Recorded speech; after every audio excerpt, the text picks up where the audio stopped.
Hello world. It's Monday, 13th of January 2020.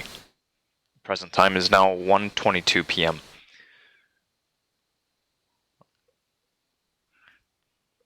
I want to lift today. And I'm looking at what you see.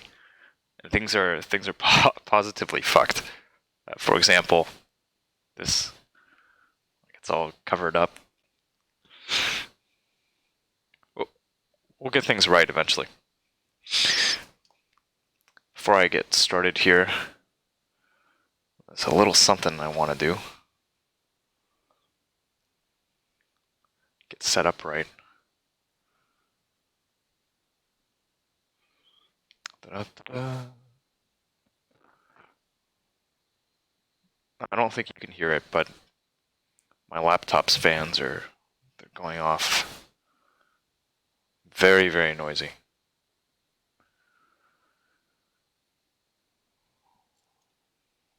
Hopefully we can clear that up a little bit before I get off of this. Started looking into cloud backups for my NAT.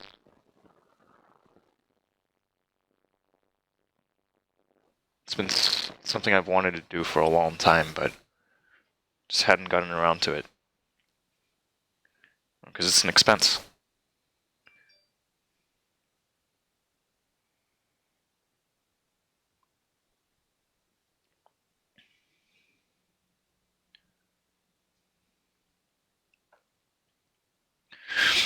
Alright.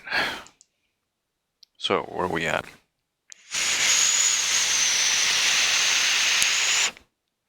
It's pretty loud.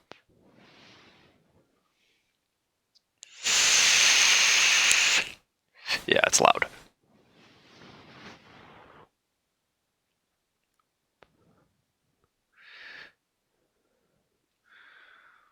So today is going to be session number 2.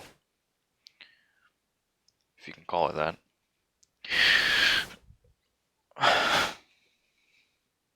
Don't mind me. Way down here. Hey, Paul.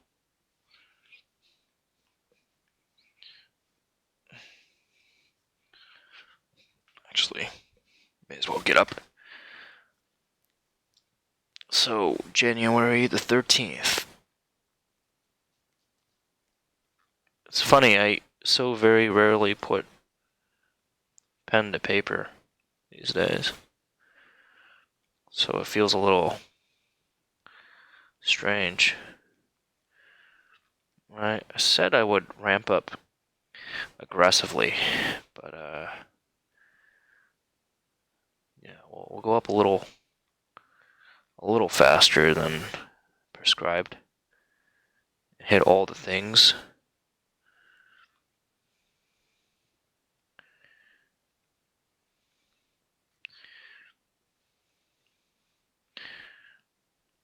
So everything today. Still need to look into the form there. And this one, I'm going to stick to just the empty bar. I'm not trying to kill myself. Okay. Taking a moment to weigh in. Where are we at today? 136.4. Big dinner last night.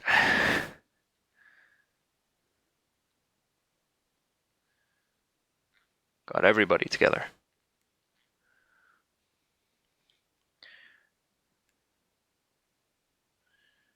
Shirt and shorts. Watch.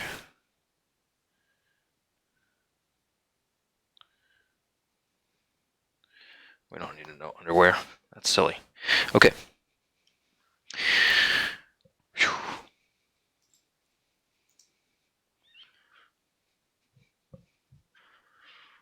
So, definitely some setup required.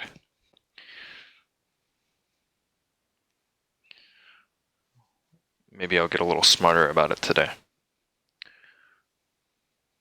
First of all,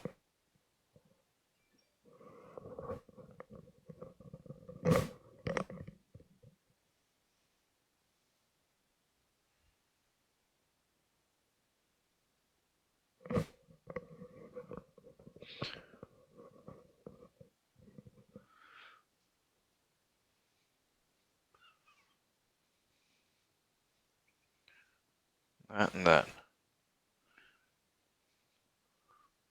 So I don't slip. Who the hell is this? The New York Times. Oscar-nominated movies that most of this year's you can stream. Cool.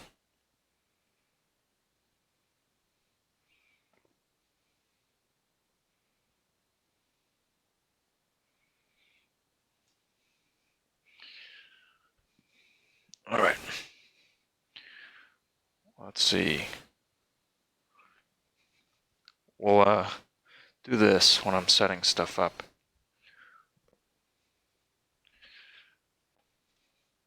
I said go up fast. Yeah, so we're skipping the fractional weights.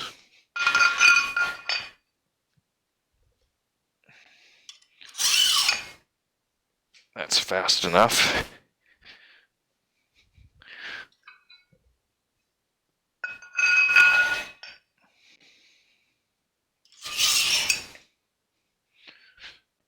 That looks good. Be able to drive.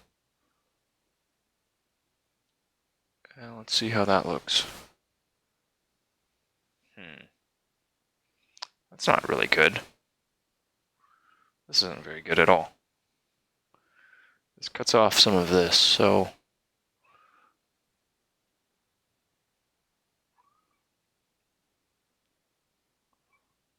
let's try and move stuff around a little bit.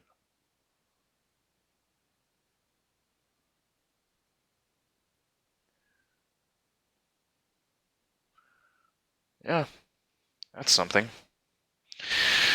Luck. Happy Monday to you too.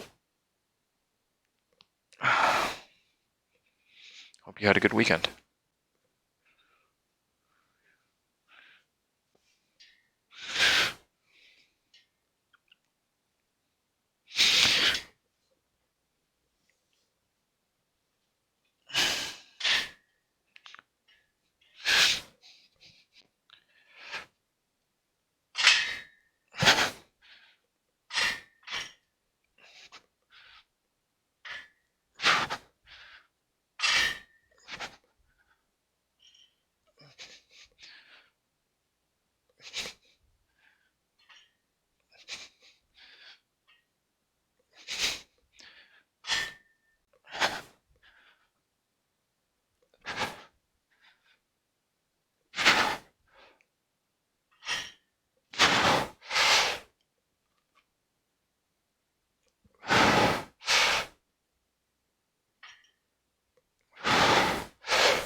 I think that was 25.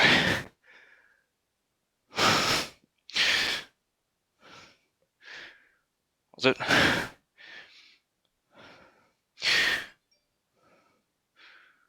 You're supposed to put weights on the bar. Oh shit. Maybe you can't see it.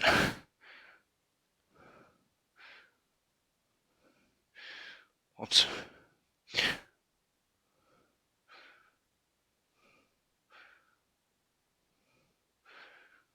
There's some weights. Just getting started.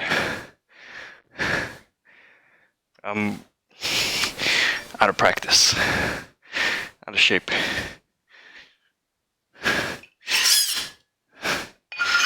Check back in 3 months, you know?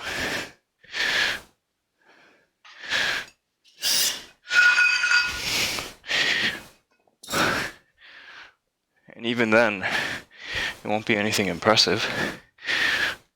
Just getting moving again. If you can lift heavy weight, that's good for you. Me, I'm a beginner. I'm a noob.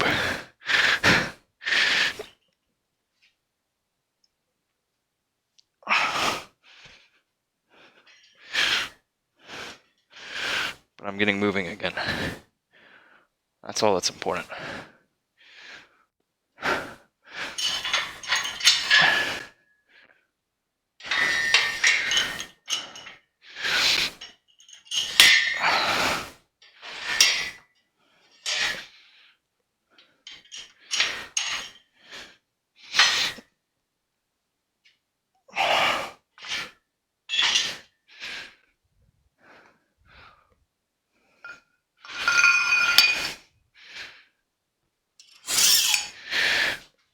Everybody starts somewhere, right?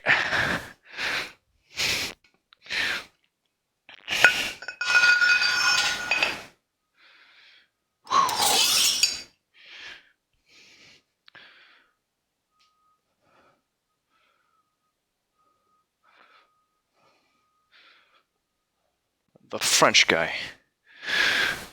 Thank you. It's because I'm lean. Easier. Let's see what I can pull up next. Trash. Not you. Outside. They're picking up the trash. I didn't put mine out on the curb today. So I think here we can run something like, this is a large safe area, it says. There's this. I think this one. We'll run this one.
Acid.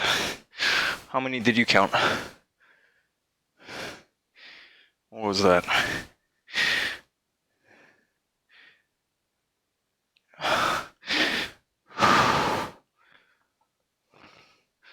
Move your mic from your mouth, please.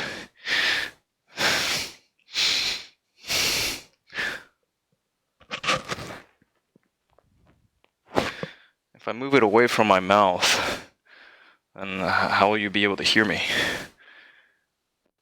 I think it's important that it's near my mouth. I gotta work on the scenes.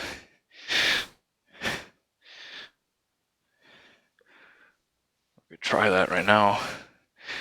This is called what? What is this scene that we're on right now? This should be the one called Less Rack. We could use this as the basis for some other stuff. I don't know. you later.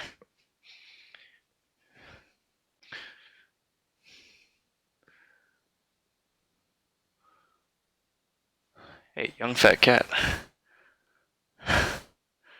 Happy New Year. I sound like two people having sex. Two old people having sex. Nice.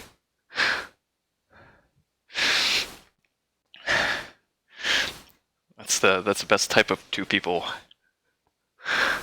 They're more loving, I think. I don't know, is this 14, 15?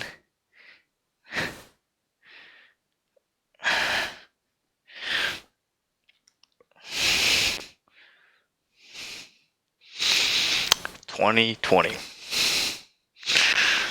What will we do this year?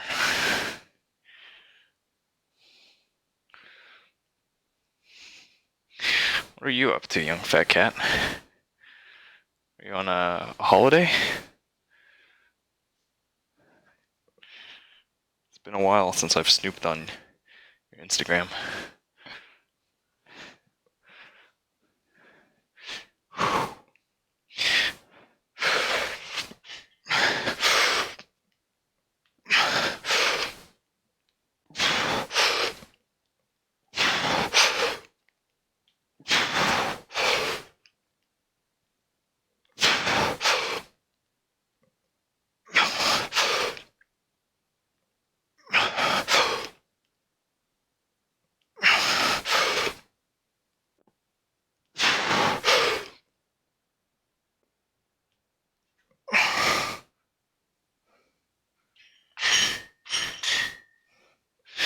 Okay, that's enough of that.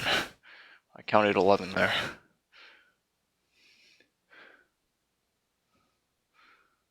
Switch this shit up.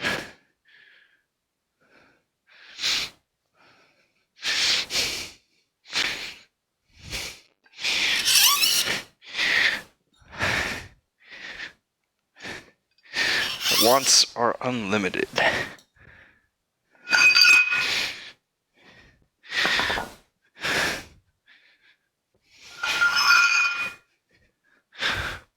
Wants are unlimited.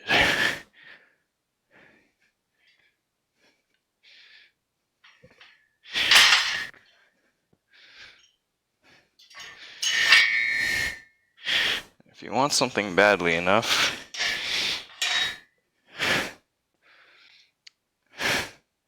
and you pay for it. Make me an offer I can't refuse.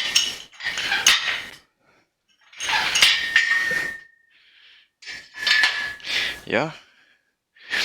I wonder if this is the right height. Did I really need to make some notes? I say notes, I mean mark these positions. So I don't second guess myself.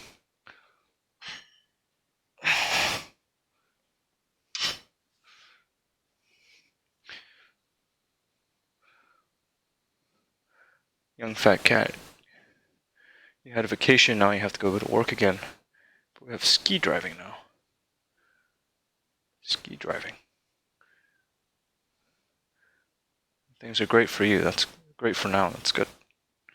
Good to learn this. As for me, how's my life going? Success or a girlfriend? Success?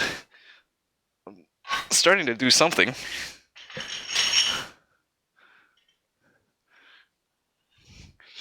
Maybe news to you.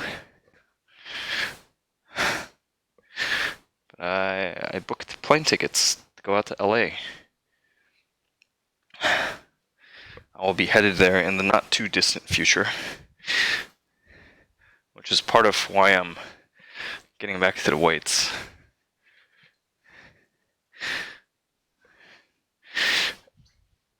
And on this upcoming trip to LA,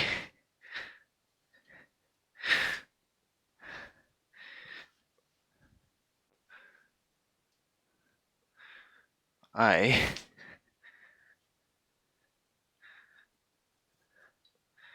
will be filming a couple of scenes.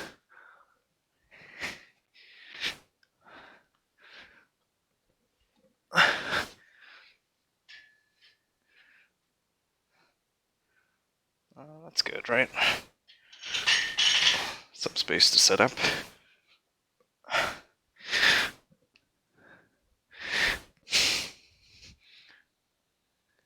Starting to do something for 3 years, yeah.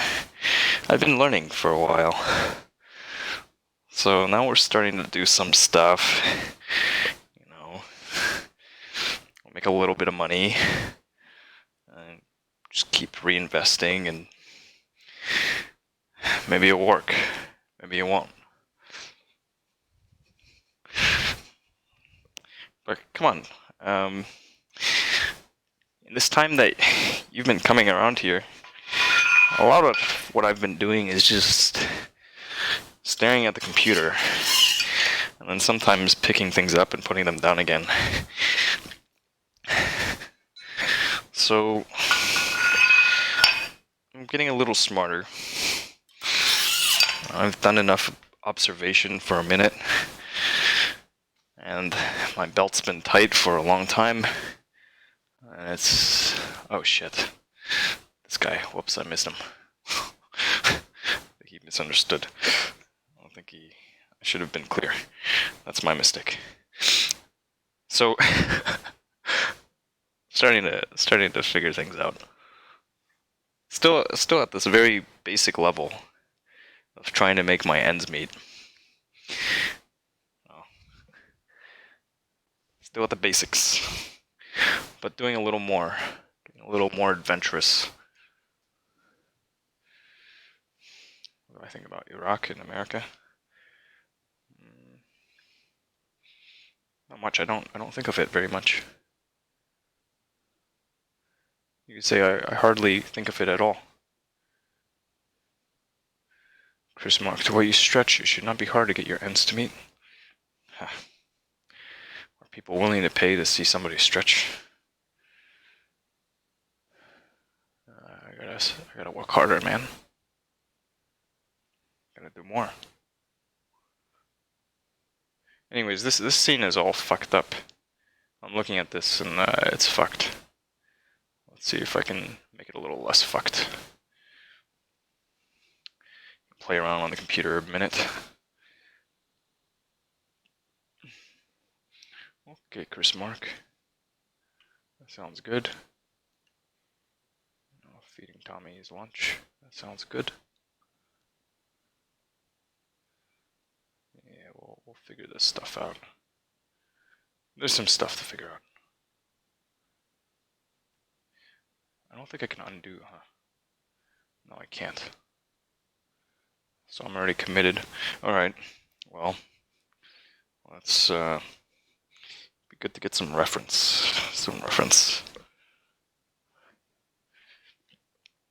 At full extension, we're looking at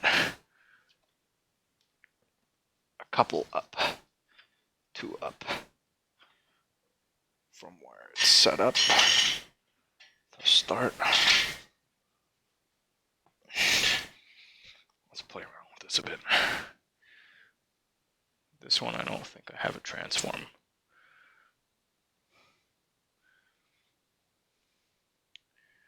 Edit the transform. We're looking at Am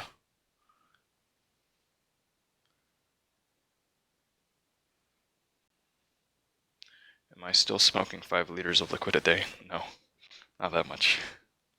A little less. But it's probably not that much of a change. I still use the e-cig quite a bit. I'm gonna throw this up here. It's gonna be fucked, but for now everything is fucked. I think it's about time I revisit how I'm doing my overlays. Hey boy. You can see Paul. Yeah. Good. Hey boy. Hey. Hey.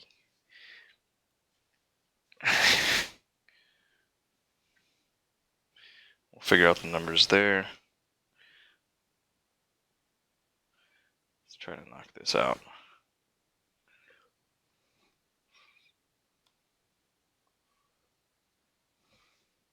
Chris Mark, there's no success here. Come on.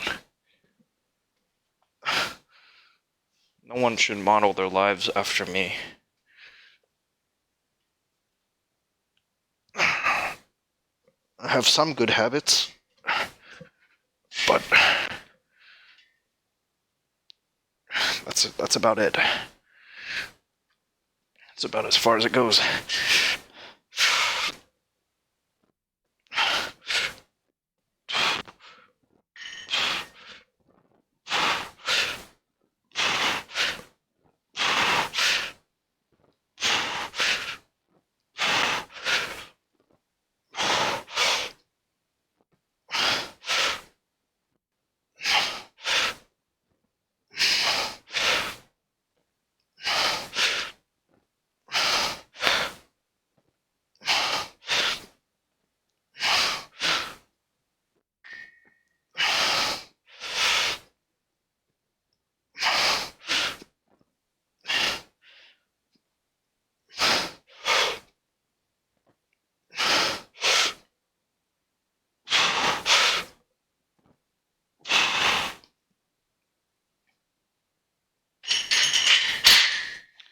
This feels low. Setting up, I think, but one more is pretty high. It's fine. I think this is fine. Also, I think that was 25.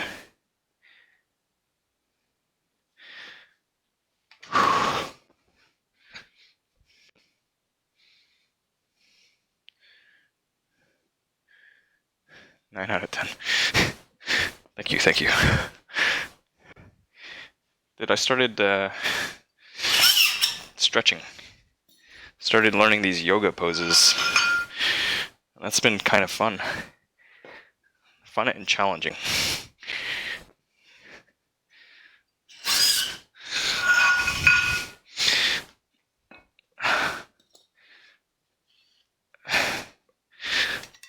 Actually, quite challenging.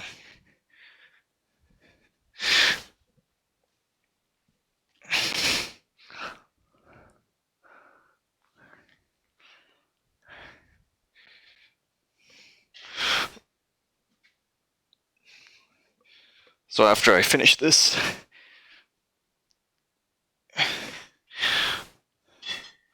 I'll do some of that. The yoga.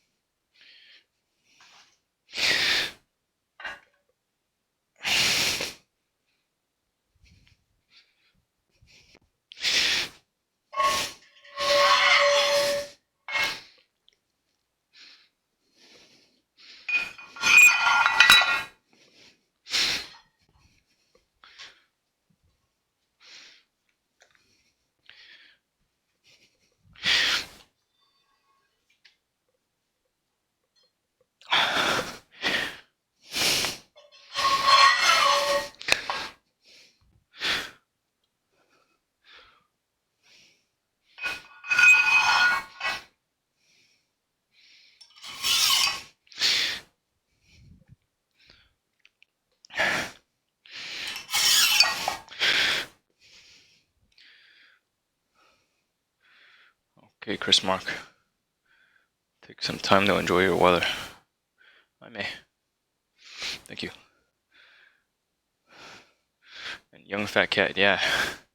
Yoga can really help. I've had some pain that's been bothering me. Where the leg meets the hip. I was getting some feedback yesterday afternoon from my sister on this. Because, you know, she knows a thing or two.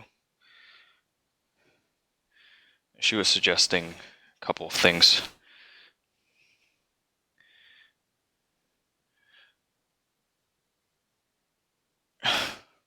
Stuff like laying on the floor, this brought in, using your hands to move it around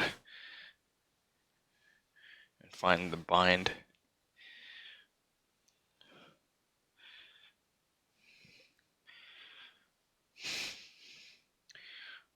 This, do I need another camera here? No, I don't. Yeah, I think this is fine.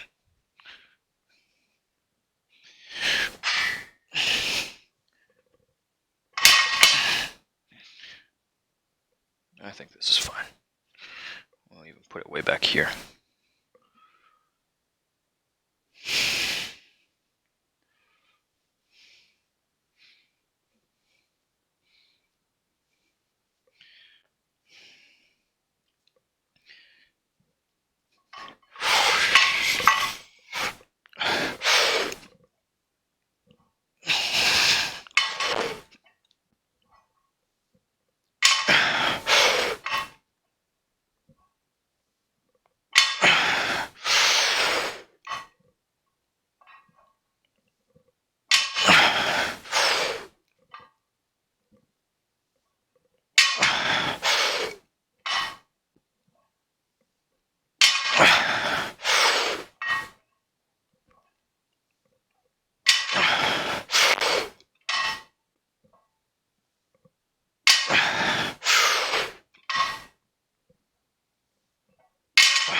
I'm losing count. I can't count up that high.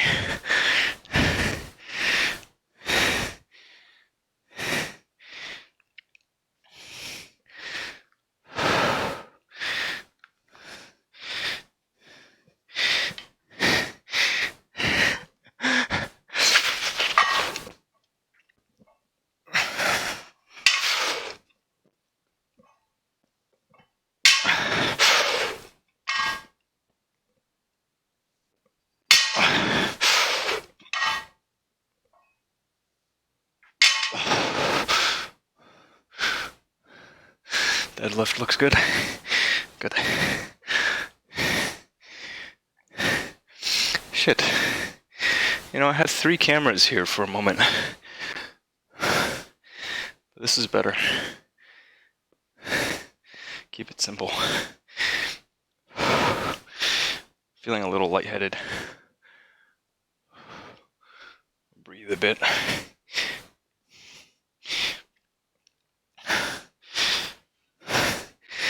But yeah. So objective is just to ramp up. And then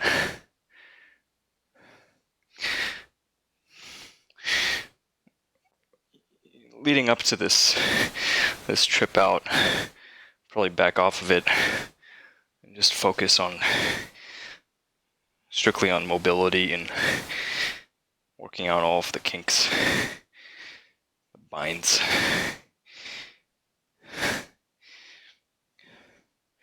Until then, adding some lean mass, it won't hurt.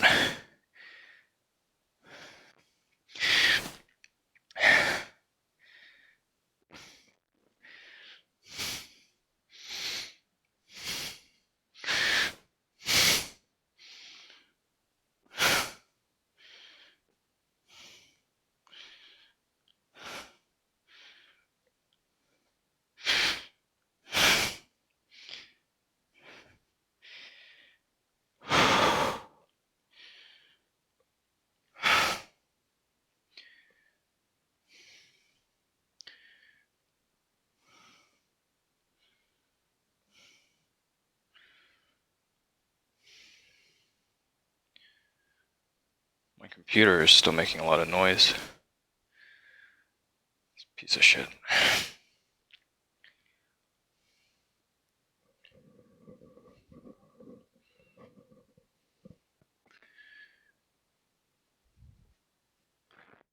Let's see what's going on.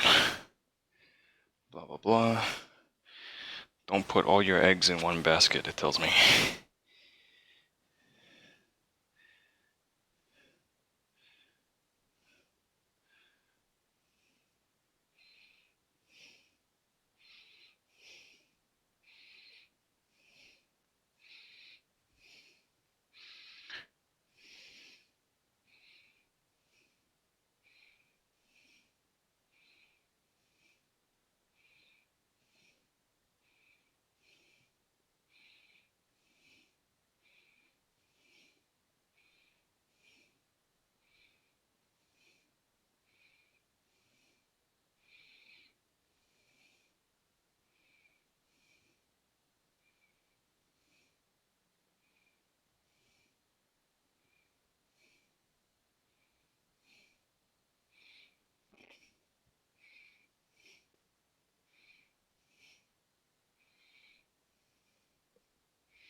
Mob Crush.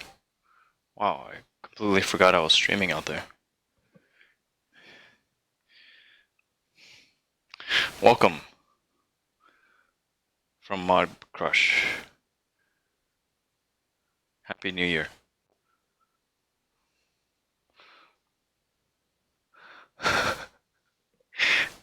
Maybe they have rules though.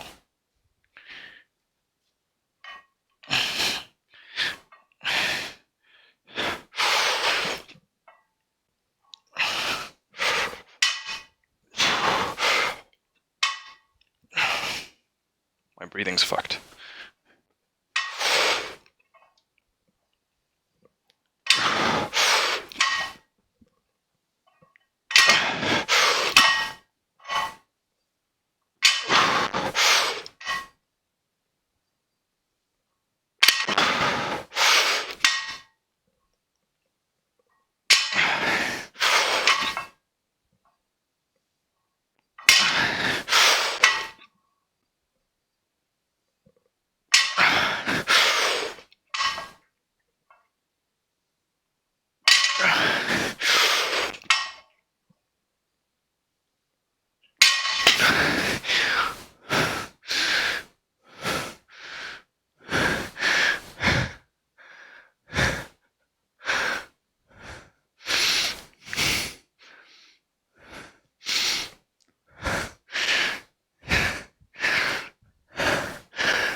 I think this was 10.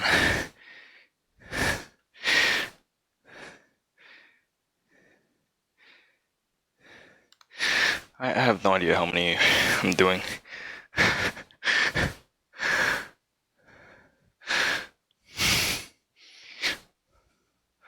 Aloha from Hawaii. Aloha. Aloha from Houston.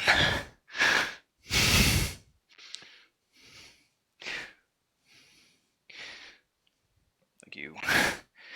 Thank you, D. Rico.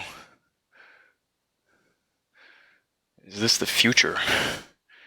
No, this is the present.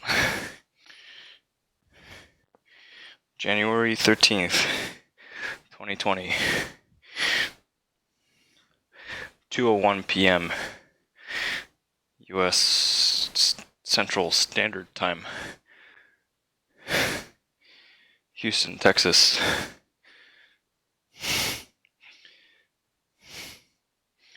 I'm picking at my calluses.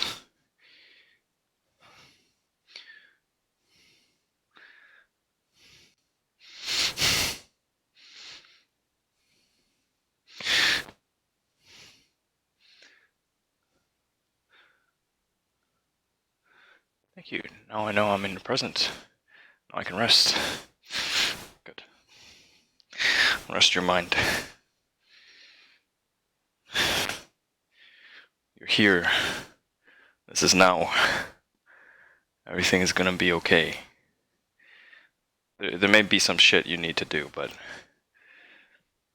everything is gonna be okay.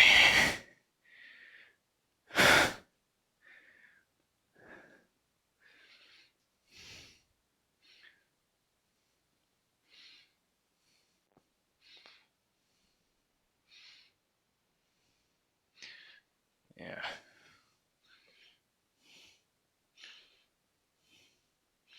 Hawaii. Hawaii. I'll go back there again someday. Just like I'll go back to China someday.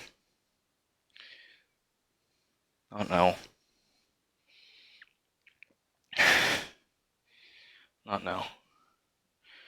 But we're working on it.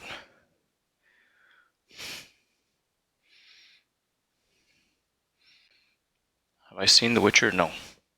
I haven't, young fat cat.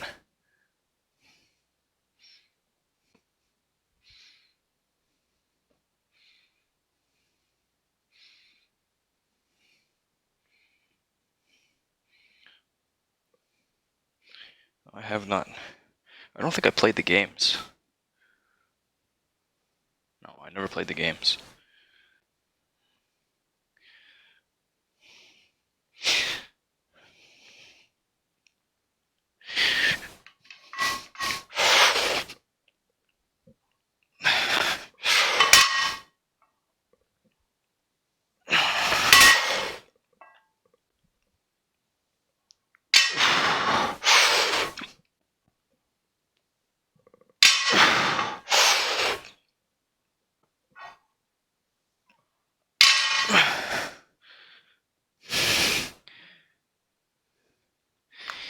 Easy, easy.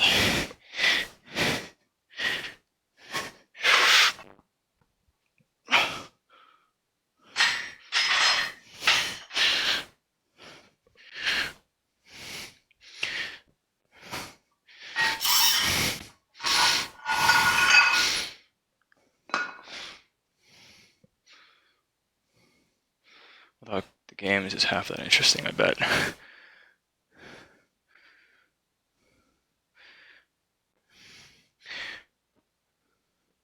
Yeah, Raynet. When the time is right. I like that. No rush.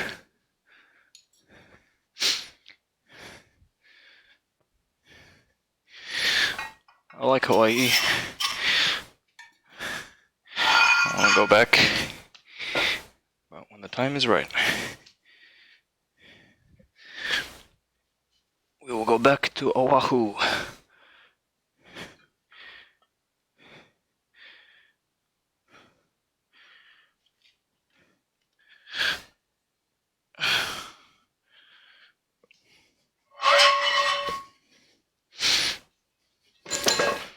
Go see everybody.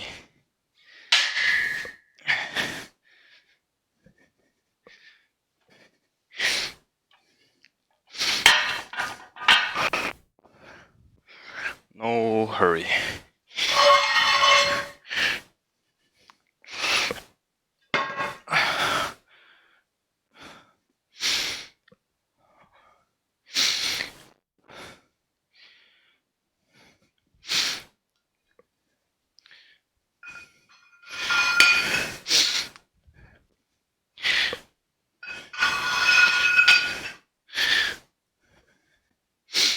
This one, I will read about a bit.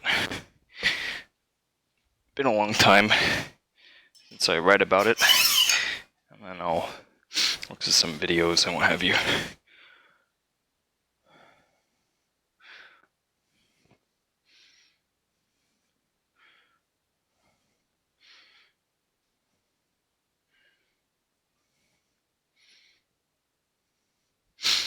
This. Oahu is awesome, but you mentioned China. May I suggest Chengdu? Been there. My folks were based out of Chengdu for some time. I can't remember how long. It's been a long time. But when I go to China, it'll be to go see family.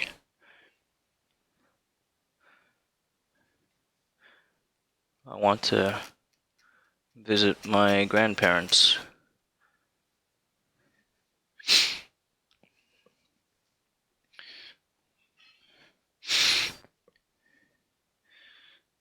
My grandfather, maternal grandfather. How old is he turning? Turning 86. 88 by the lunar calendar. So he's getting up there. Way up there.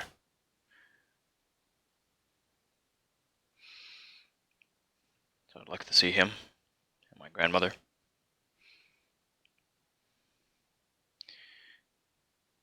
Got some aunts out there.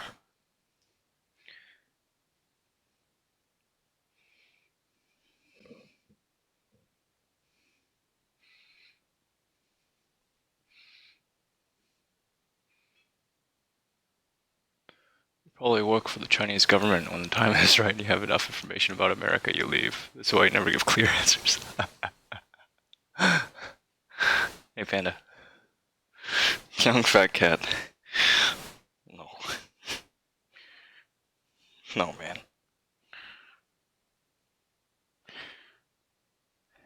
Nope.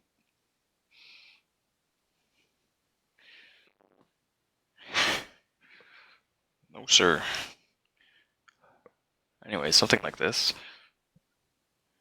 I just can't.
shit.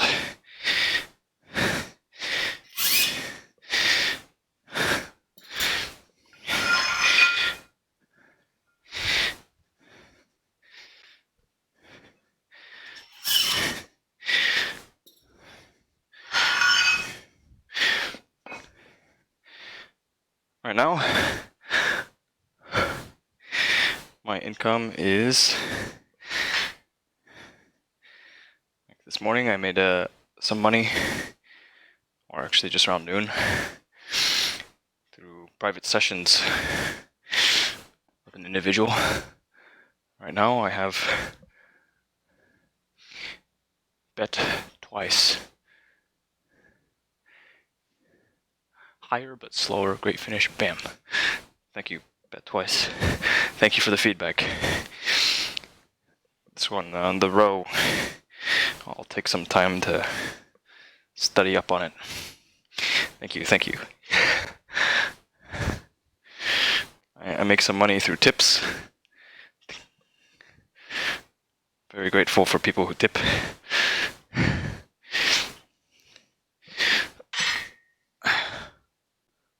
I recently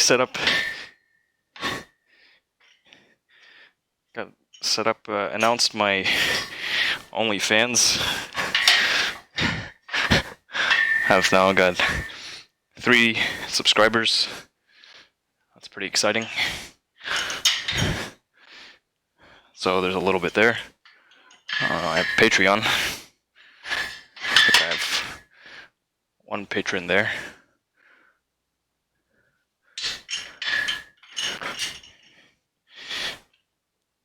Make a tiny amount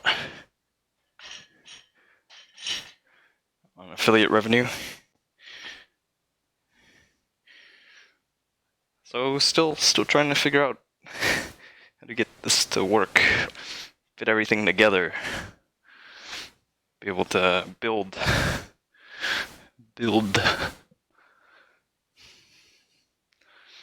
move on.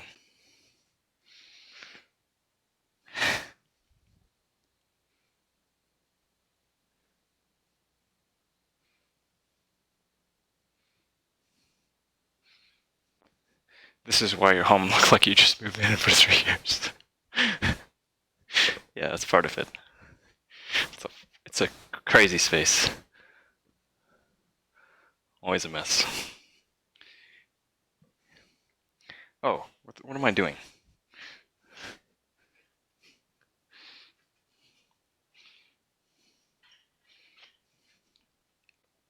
I'm supposed to be doing this. Let's see.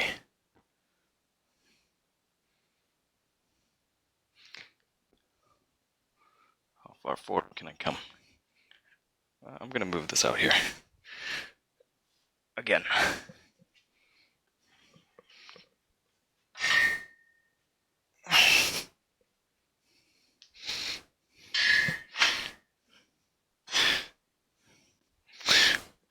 And who's this? Someone wants to meet Paul. Cool. That's nice. Maybe we'll set up a time for them to meet Paul.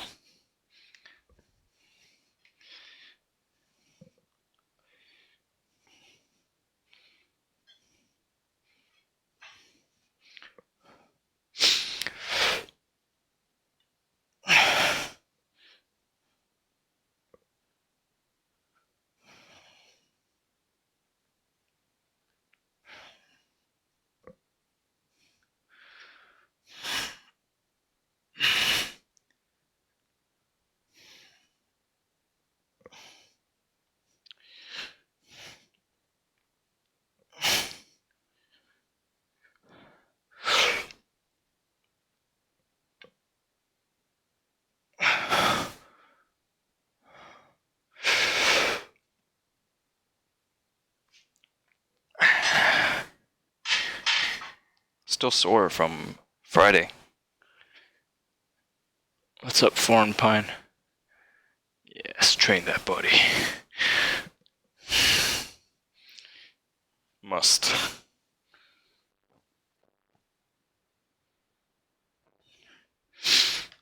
Back on the warpath.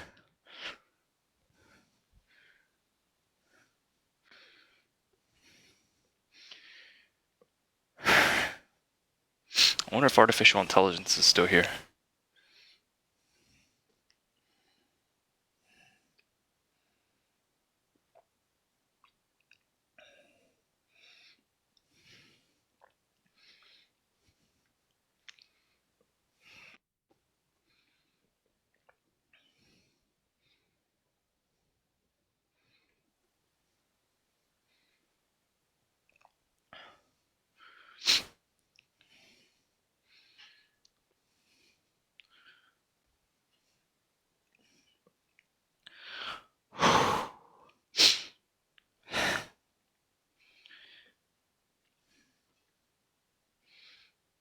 Oh, I have just the thing to help with recovery.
It's just a question.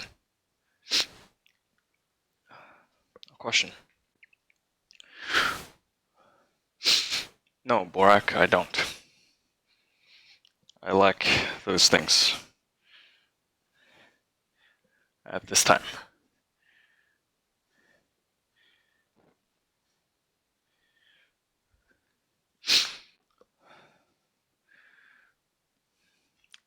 Sorry.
Damn, dude.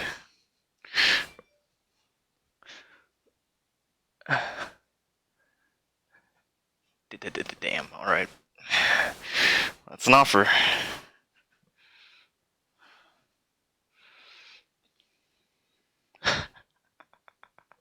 My life right now.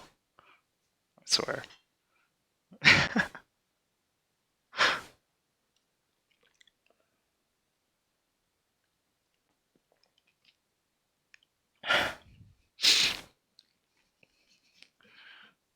It's an offer.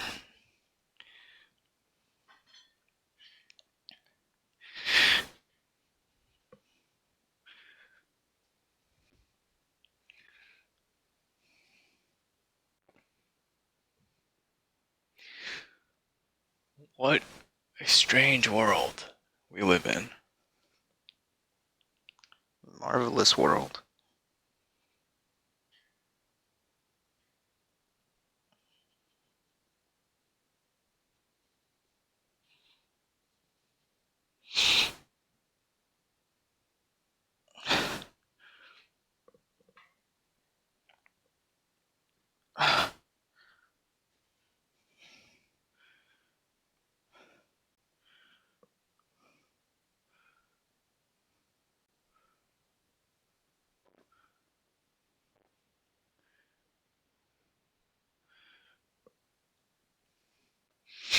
Good to be here.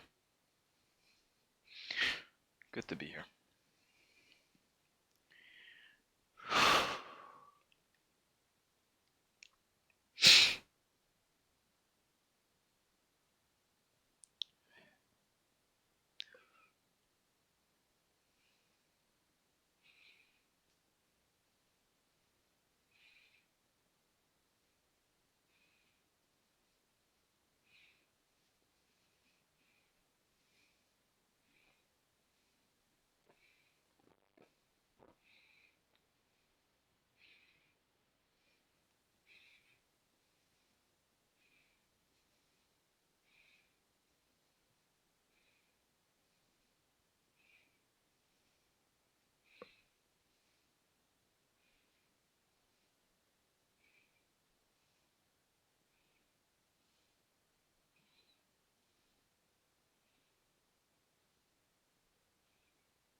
Starting to get a little picky. Better than nothing. It's been a long time since I've done much of anything.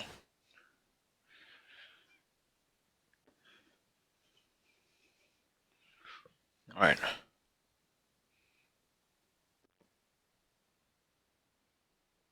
Oh yeah.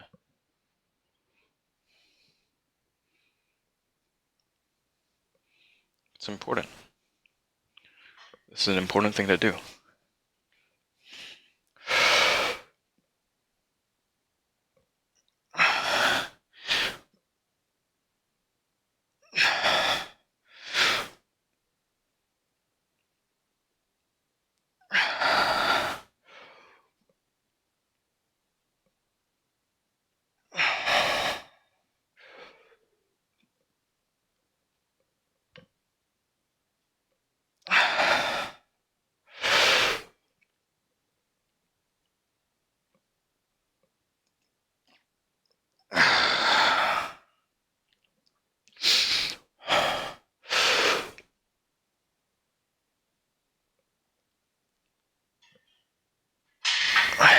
What was that, 5?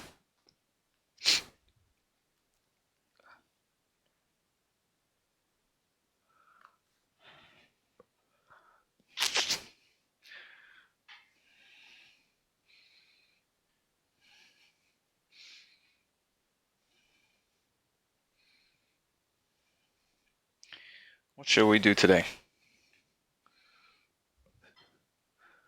After all of the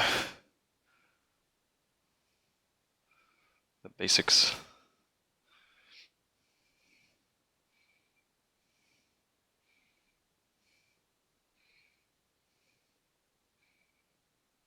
What the fuck?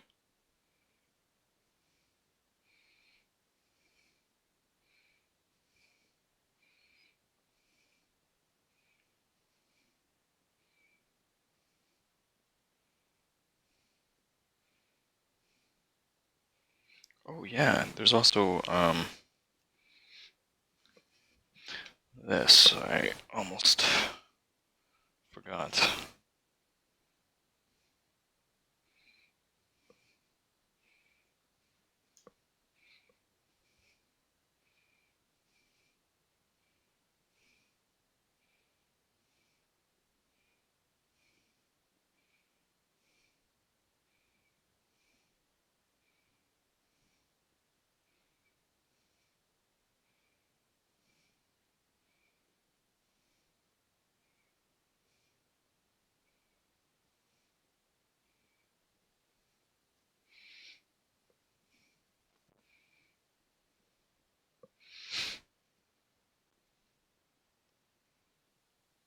Eat chocolate. That's a good idea.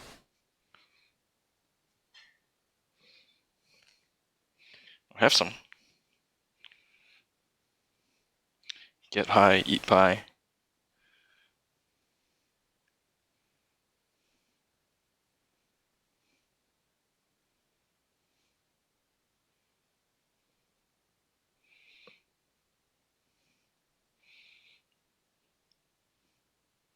Let's see what's up. I'd like to start meeting people, you know. Meeting more people. Break out of my relative isolation.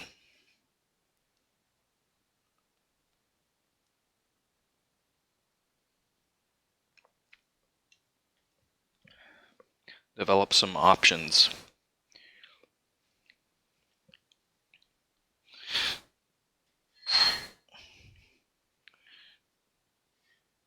All work and no play makes us dull.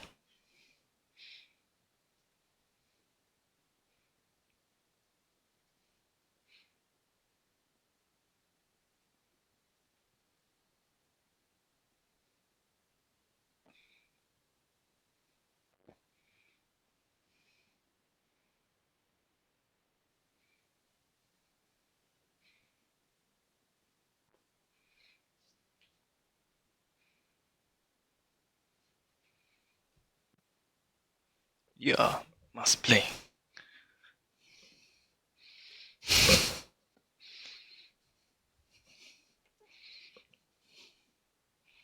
Yep. Yep.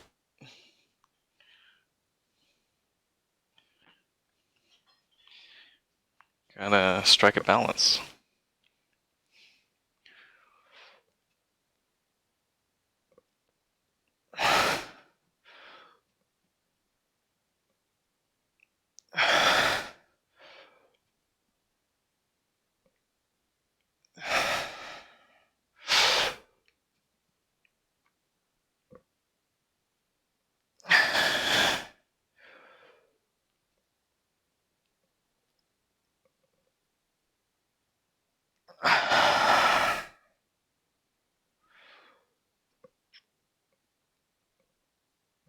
Dead.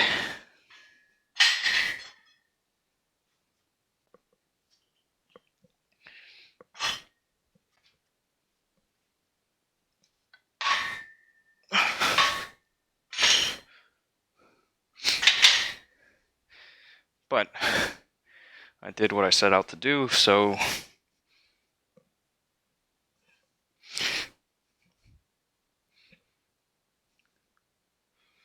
all is good. What was that, 5? Alright. That's session number 2. Moving right along. Let's rope this guy in. So I can ditch this thing.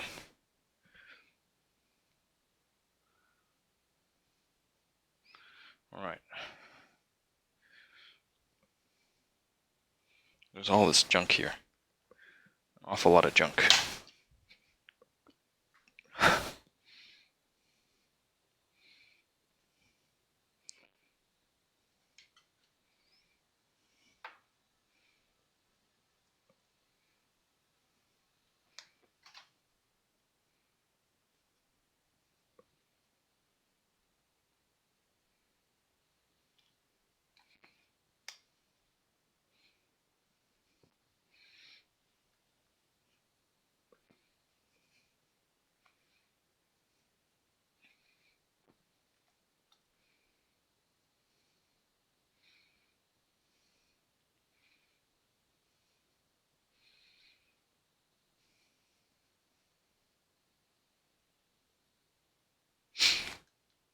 (2:30 p.m.)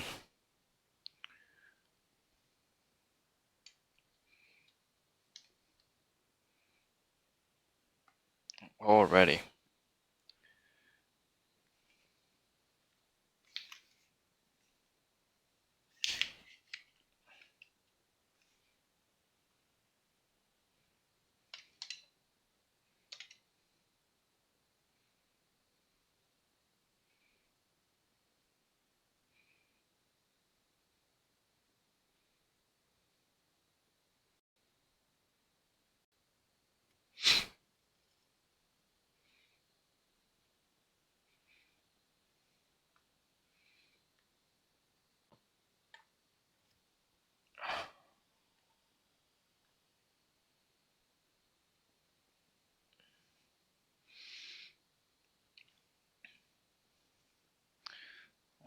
Let's make some magic happen.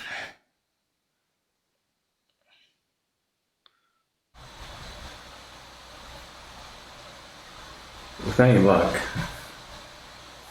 that worked. Verify. Sweet. Hopefully it's... oh wow, shit.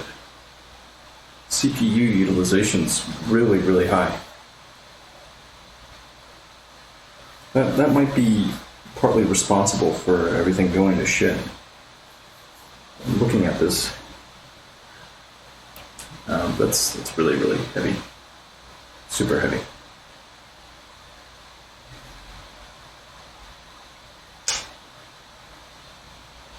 The sound is delayed as fuck. Sorry about that. Yeah, let's try to fix that up a bit. See if this helps.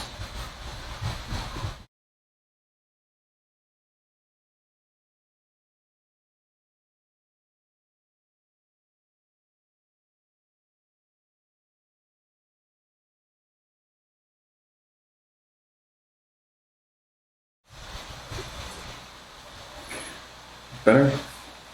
1, 2, 3. Testing. Testing. 1, 2, 3.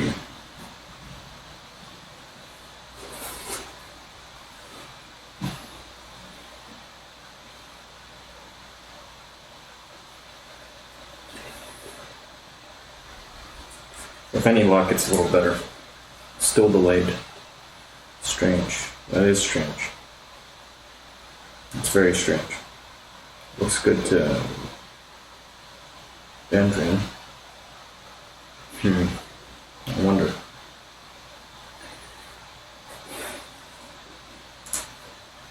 Meanwhile, my computer is fighting. It's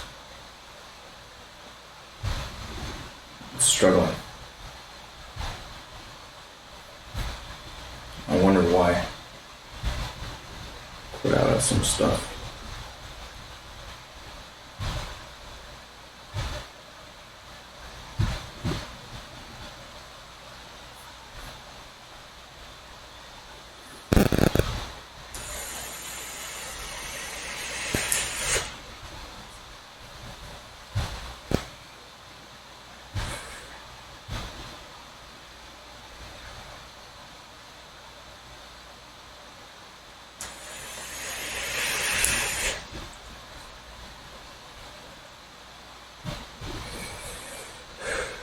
I don't know what to say. It's, you know,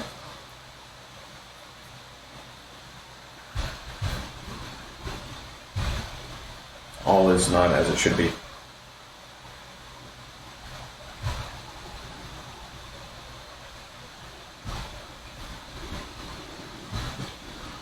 Seriously though, the computer is being very loud right now. I want to kill the fans. What can we do? Let's try to minimize this stuff. Maybe it'll help. Get this out of the way. I don't want to look at it right now. Hopefully this helps. We will see.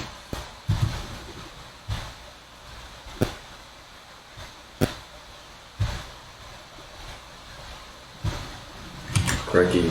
There's a lot on my plate. Hey, J Primo, what's new? You're about to see what's new, if I can get to the bottom of my computer being loud. Because right now it's so noisy, I think that it just... you're hearing it out of your left channel. You hear this constant noise, and it's probably making everything else sound shitty. Shittier than usual.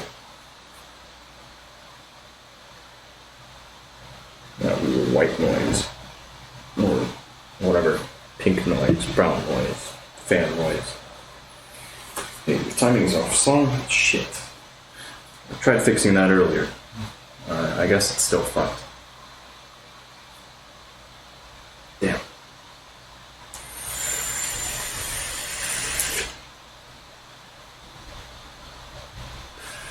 Chrome's doing a lot right now.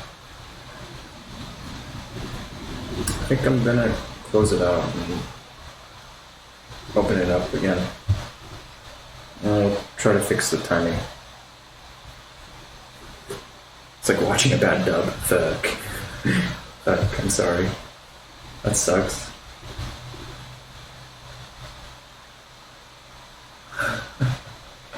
That really sucks.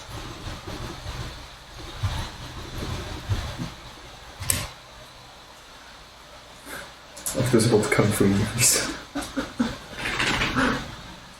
Fucking technology, man. Why doesn't it just work? Why can't it just work? It never just works. Fuck. Try again. Let's try to fix this. First, let me give the computer a chance to chill out. It's freaking out. Normally with these machines, I like to open them up and then repaste. Redo thermal paste. I haven't done it with this one.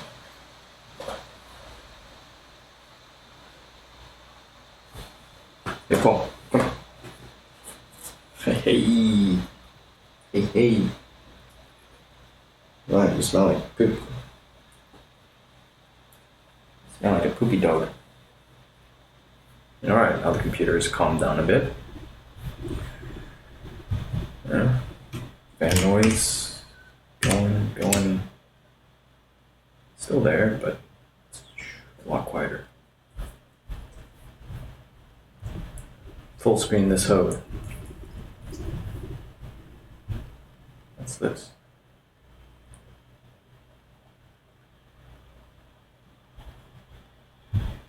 Oh, it's wiring up again. What do, man? Fuck it. We'll fight it later. Just like the fact that the timing's off right now. Fuck it. I'm just gonna roll with it a bit. Hey, look. No, I learned it from you first. That's good for him. Good for him. Hey, boy.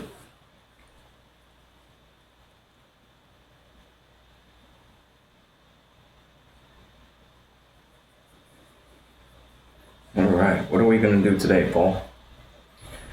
I'm gonna hit this thing again. This time, I'm gonna do it with less reference, just looking at it. We're just gonna look at it. We're gonna look at these things and then move down the list and see if we can do it.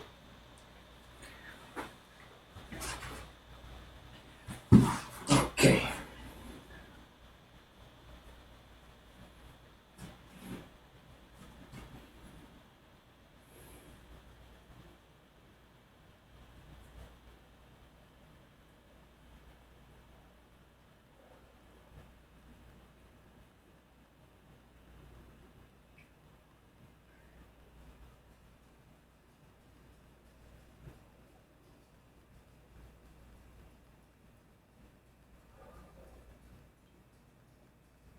Standing deep breathing.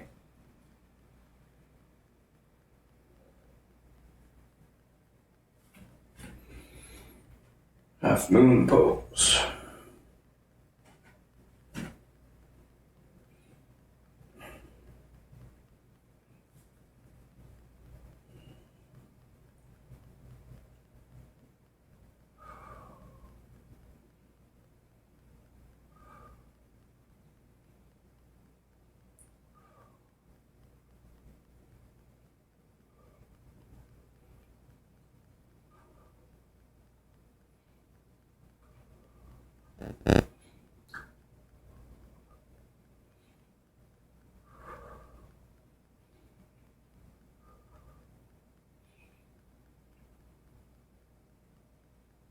On the other side.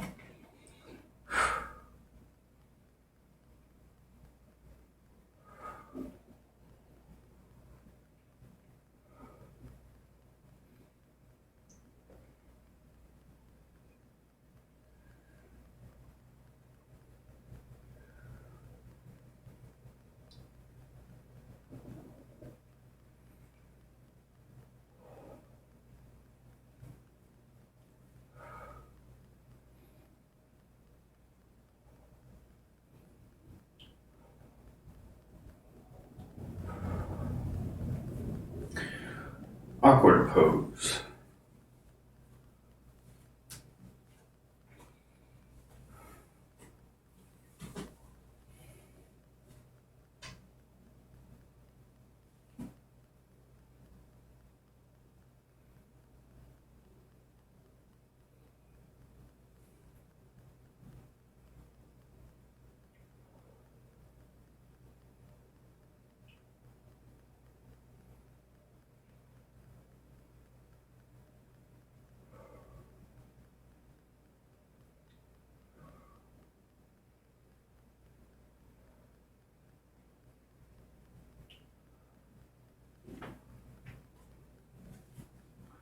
Eagle.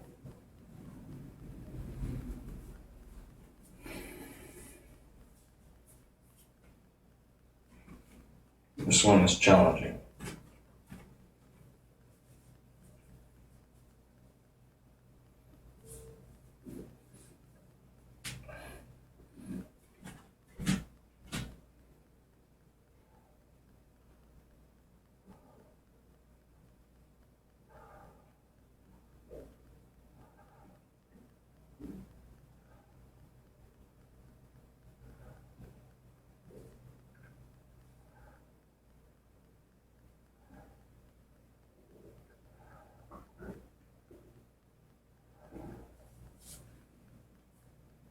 The other side.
Standing head to knee. Also challenging.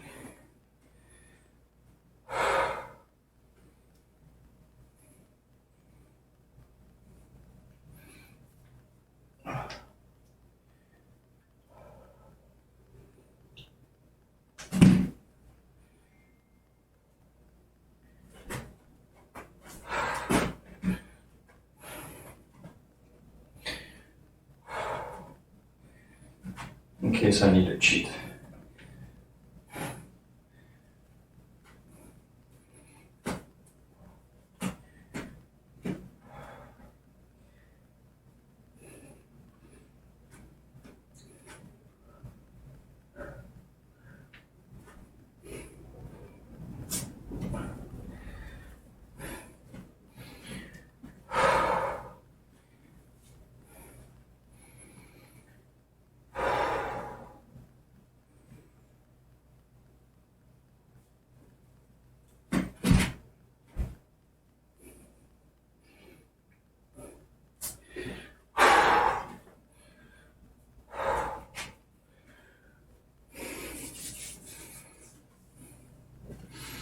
Thank you.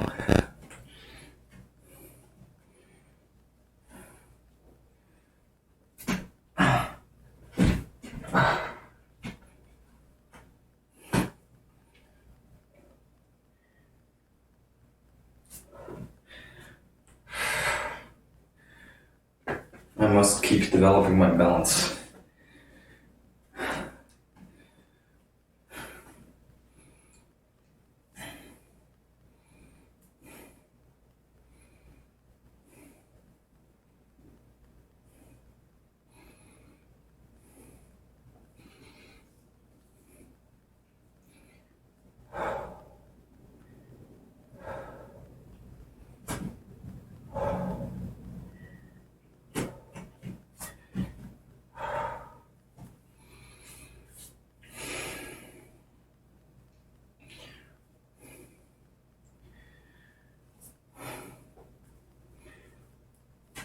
Oh shit.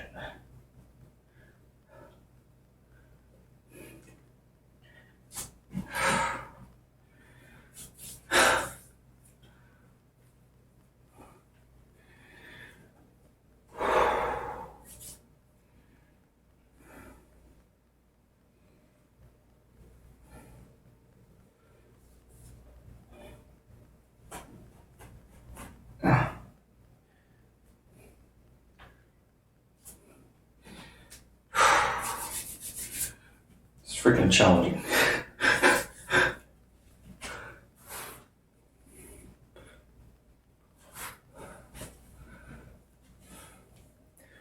Keep trying it.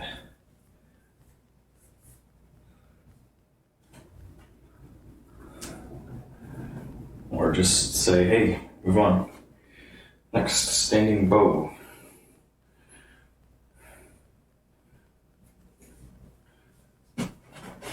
Also, balance.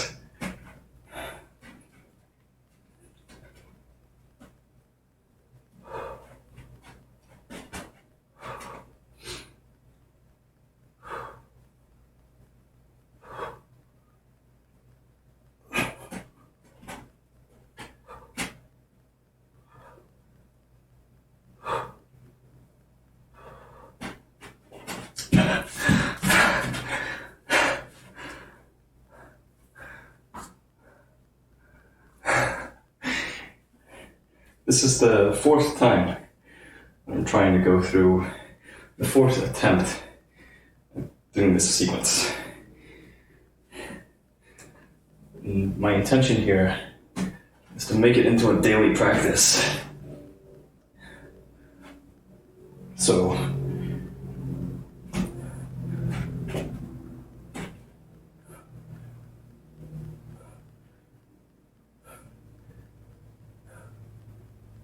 by the end, maybe I'll get decent.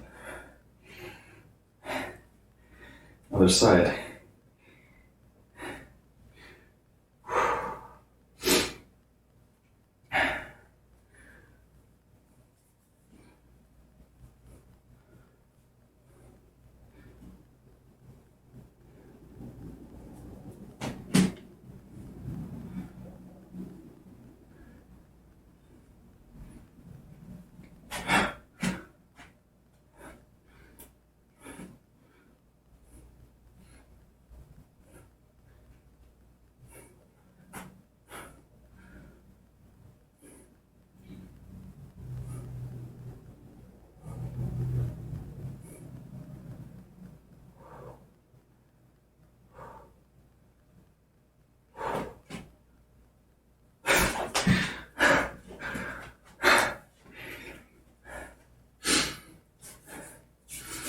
Next.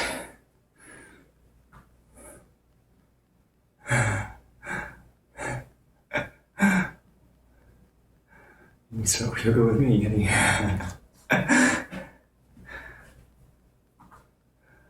Yoga with Yeti, yeah, exactly.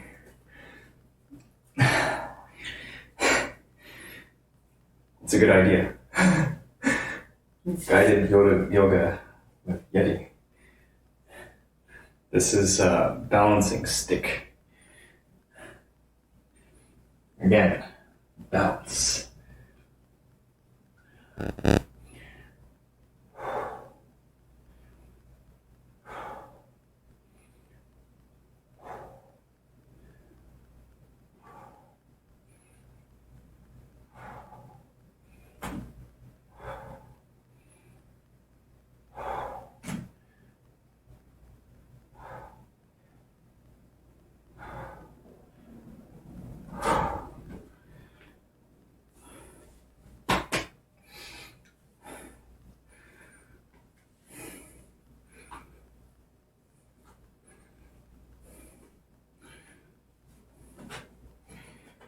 Other side.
Standing separate leg stretching pose.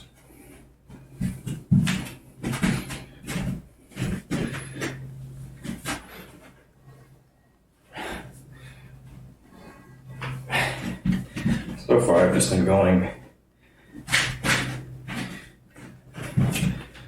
Let's make some room.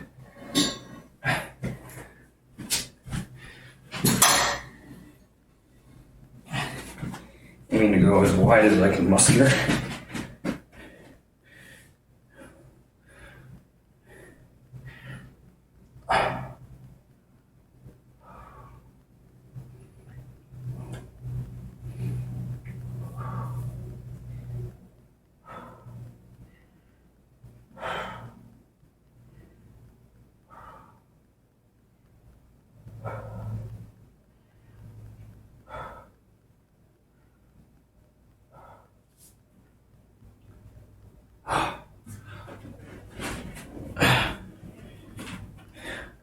I'm tensed up.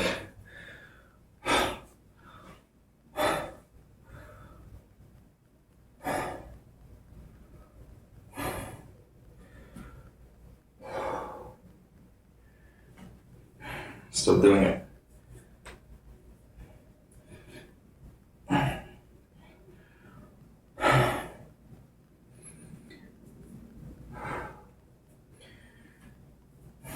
Triangle pose.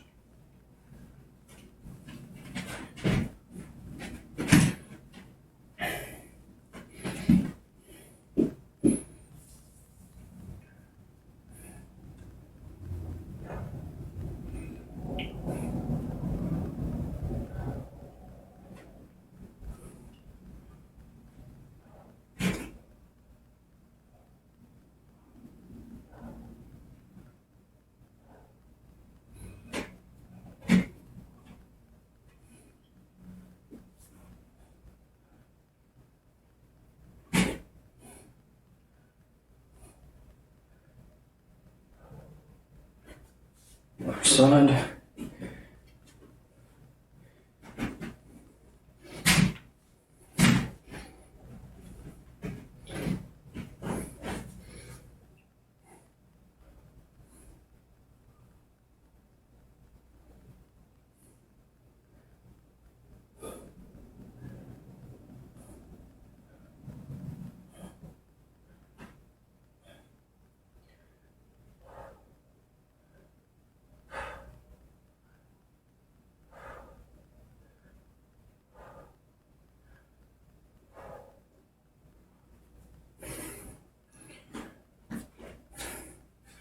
Standing separate head to knee pose.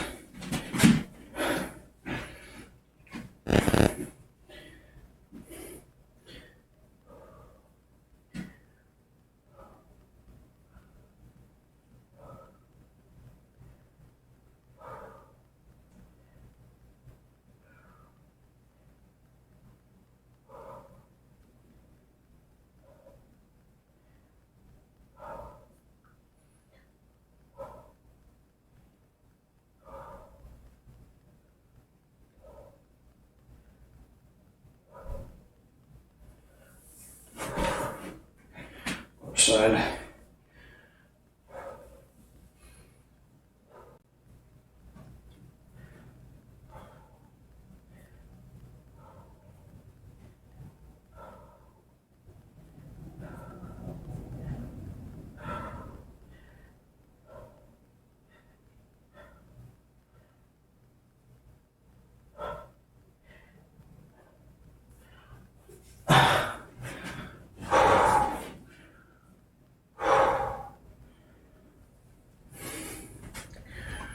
Tree pose.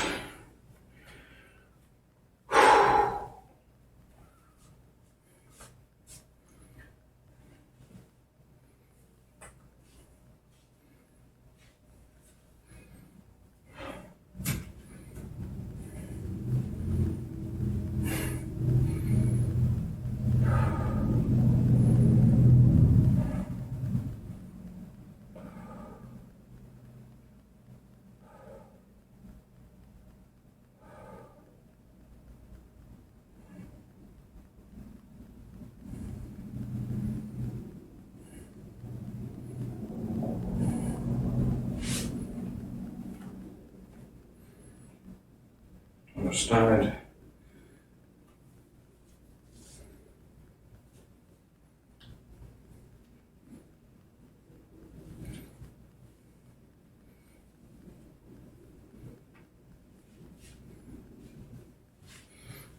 This is where clothing gets in the way.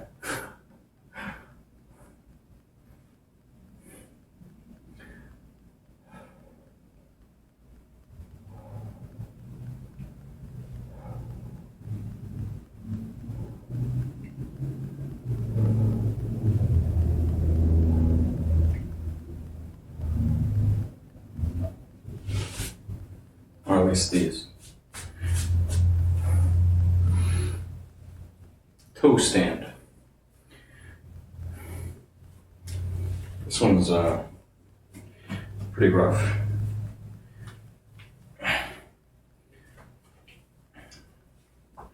What I've seen of it, I think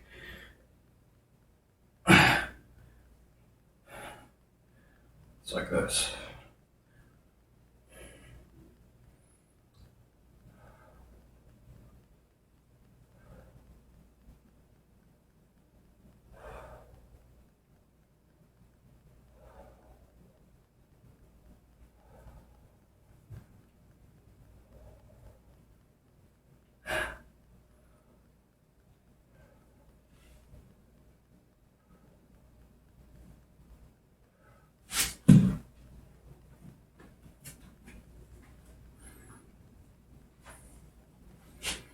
Other side.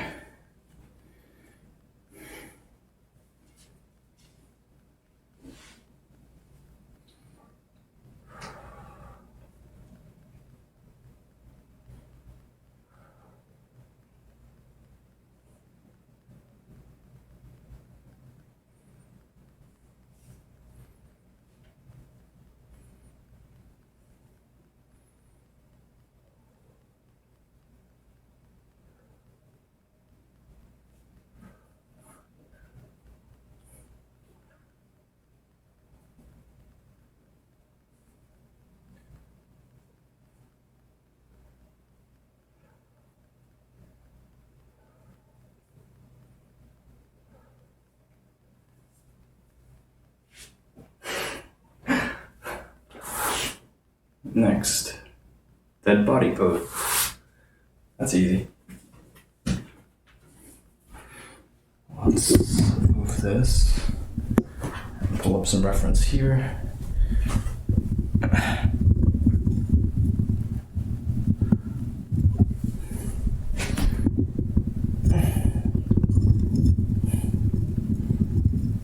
Me assuming a dead body pose. I wonder if you can see my head.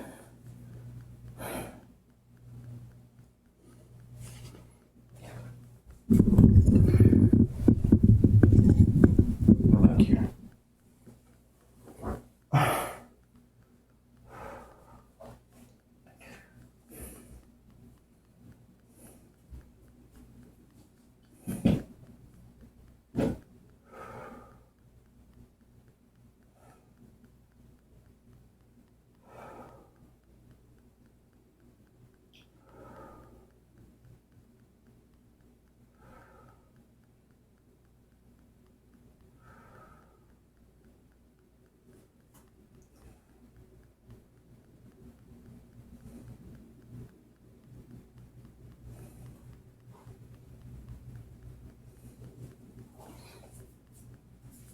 Moves into wind removing pose.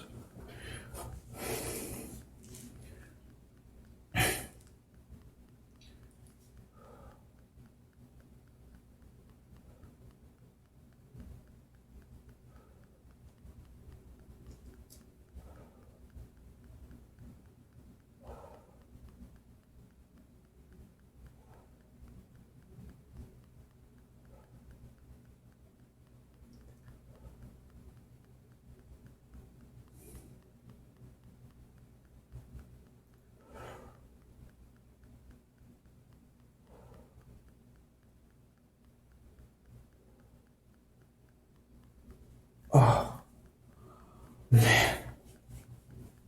Other side.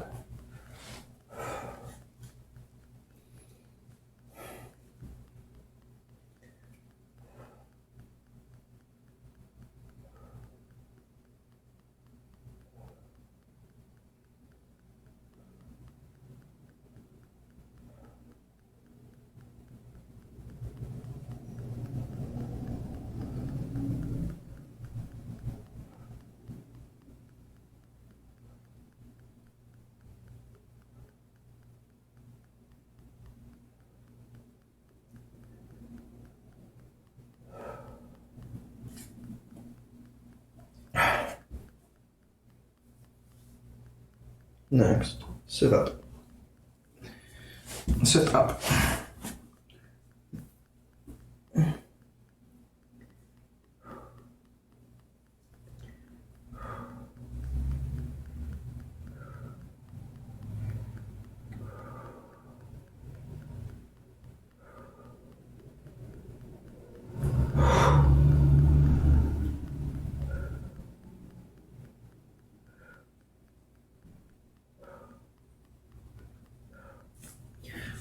I feel heavy back here.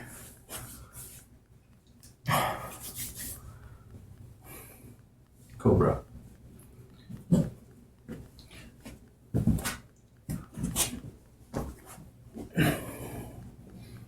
Just following along with what I saw. He does this instead of the full extension.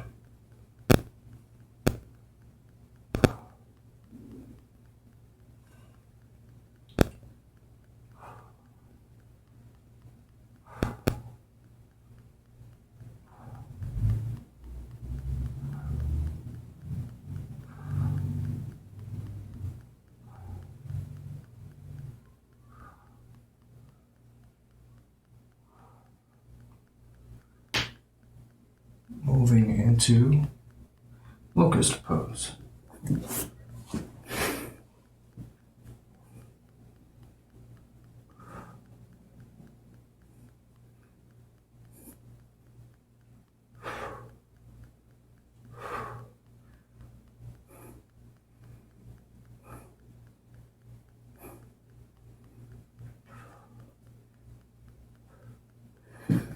Next, I believe is full locust pose.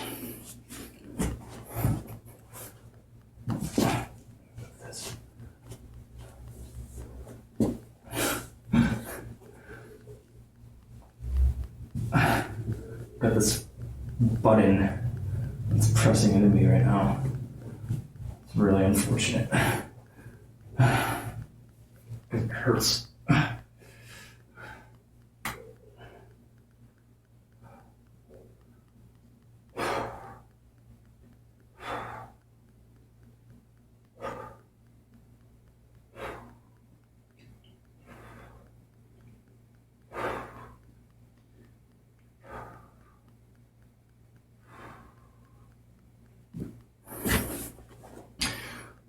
Moves into bow pose. Doing yoga? Yeah. Yep.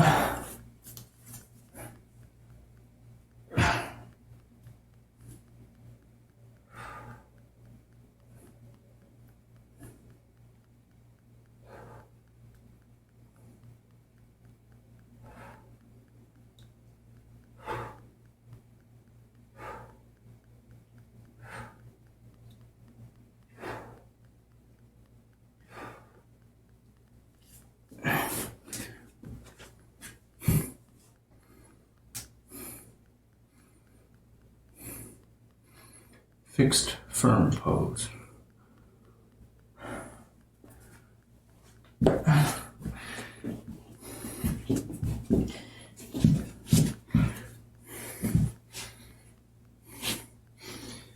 Something like this.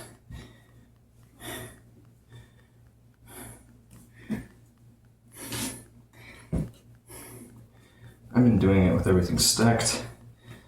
I know from the pictures that I was referencing, it's actually got things like Like this.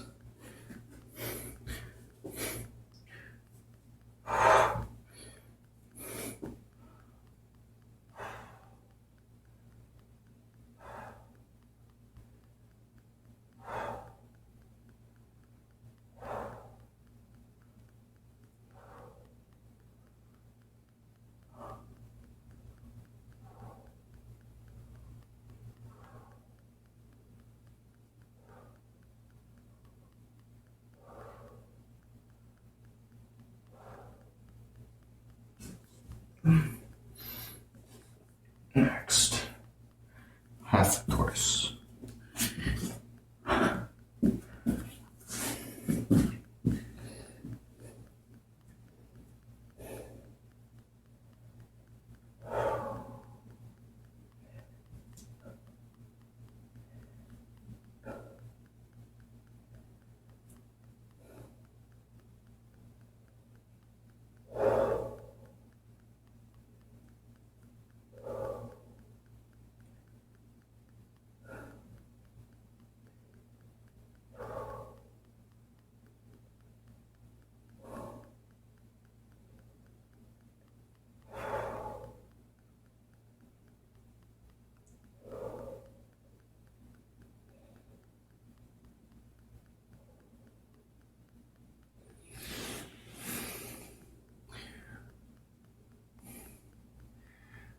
Camel pose.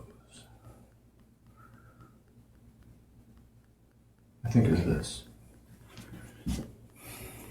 I think it's one that looks like this.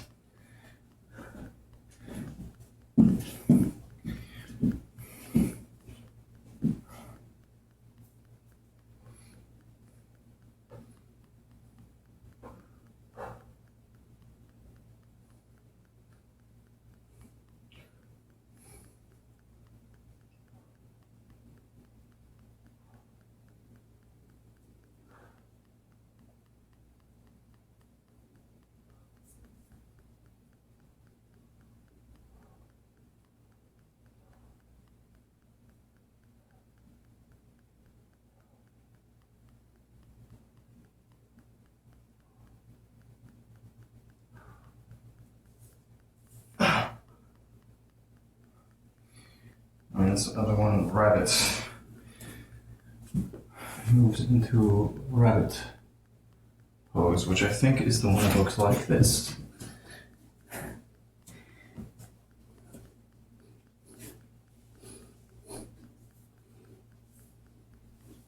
Roughly, but I'm going to use this so I can gauge my angles. And fuck, this one's higher. I'm just tensing up.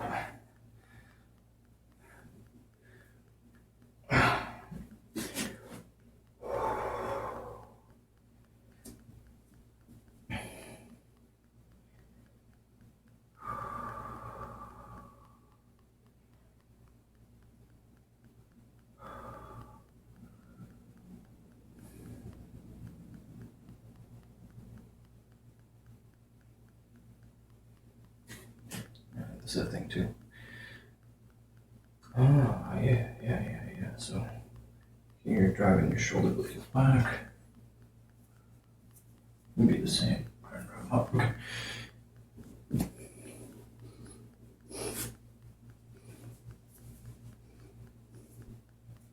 I think it looks something like this.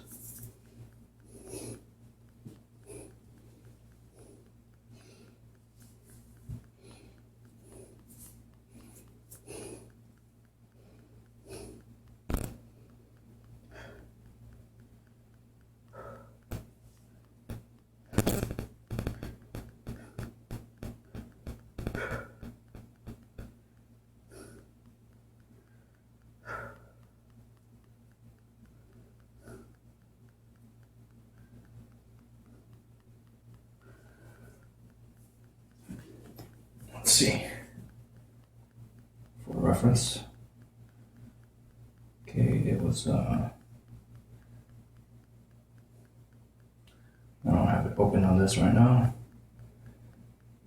But if I look in my history,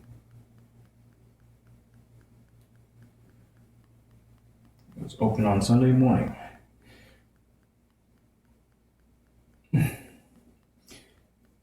Rabbit. Like that. There we go. That crazy thing.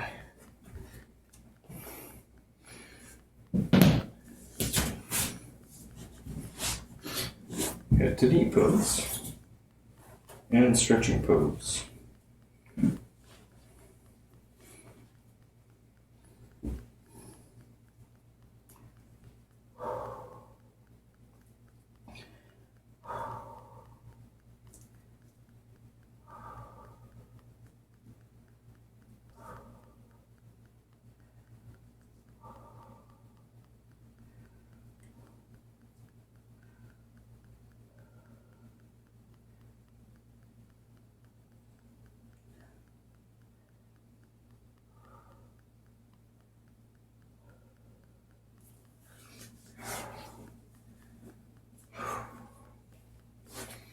Other side.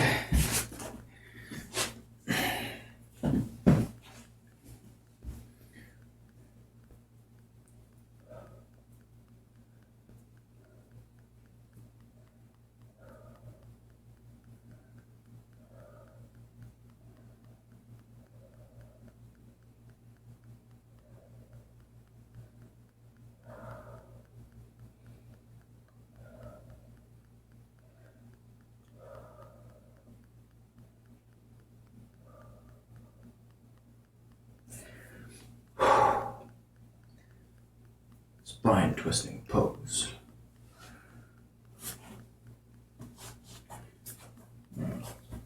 Sorry, I see. Looks like some messages, but let me attend to those momentarily.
You know what? It's possible here. Uh-huh.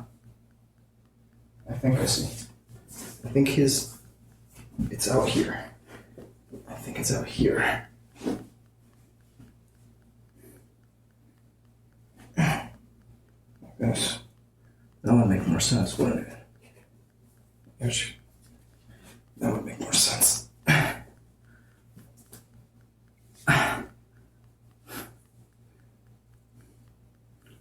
Like this.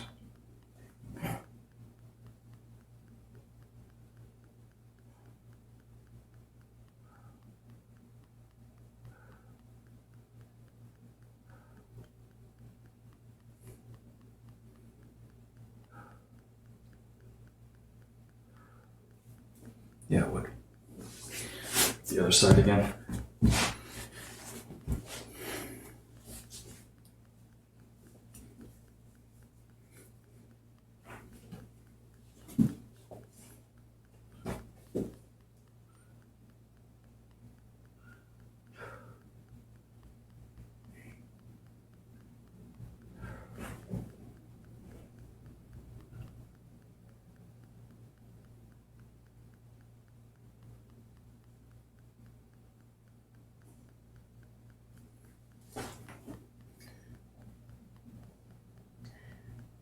that one. Let me move back up here. I can also take a moment to see what I've missed.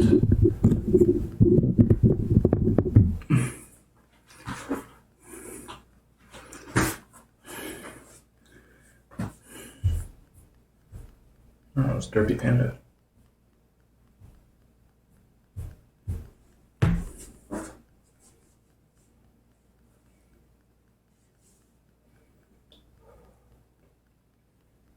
Yorkie asked, are you meditating with the basket of fruit?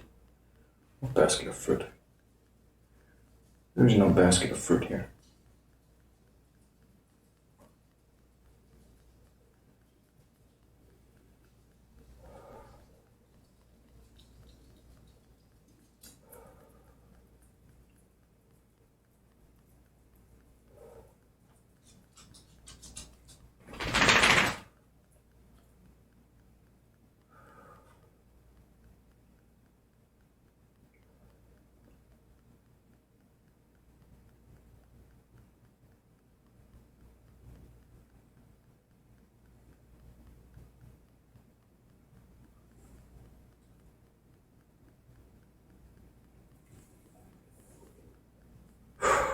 $3.19.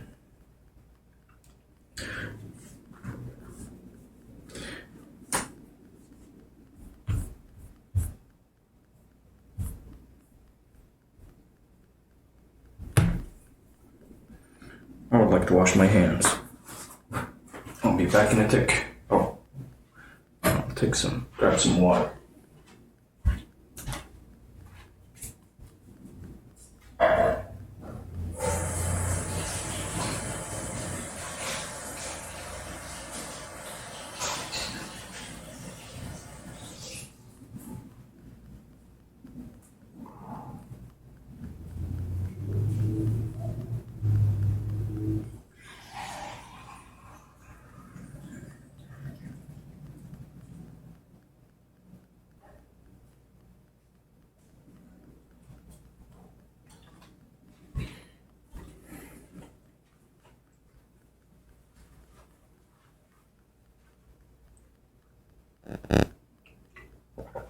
Look, that's an exercise for you.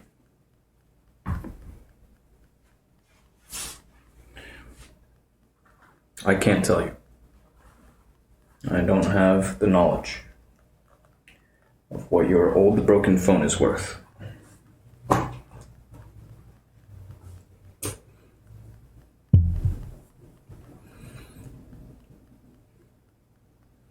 Paul, come.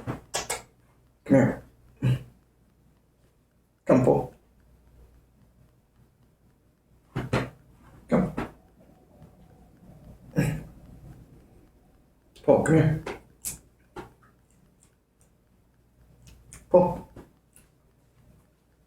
Come on. Come here. Come. Come. Come here. There you go. Took you long enough. Is Yeti Eater gay in real life? Nope. Oh.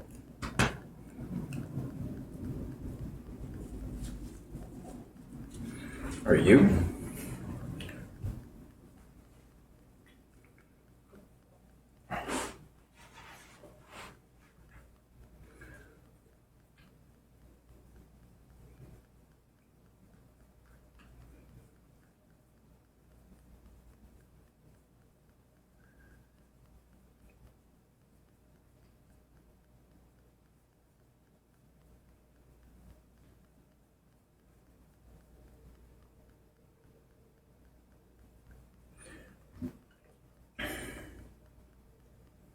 So you are straight? Yeah. I am.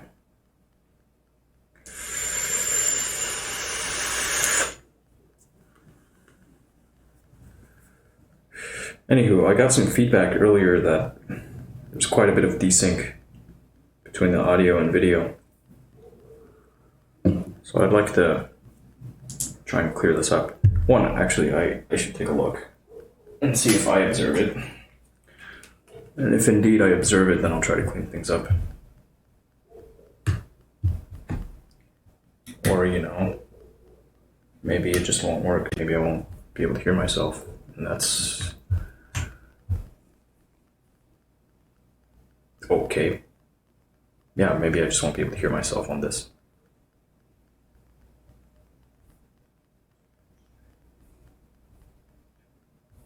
Yeah, there is quite a bit of delay. Okay, so let's try to fix that up. It would be nice to get it working properly for this next part.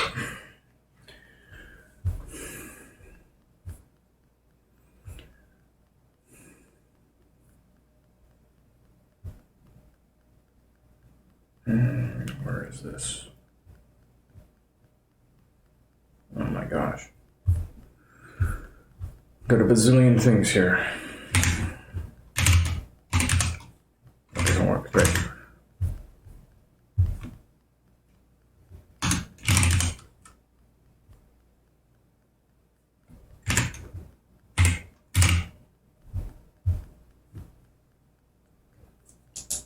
Yes, hey Zave.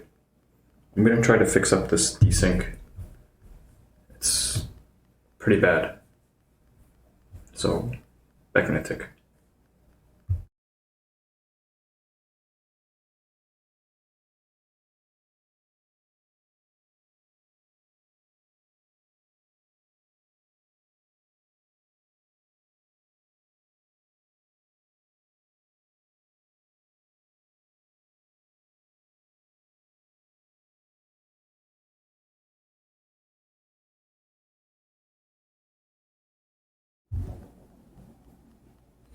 Okay. How's it now?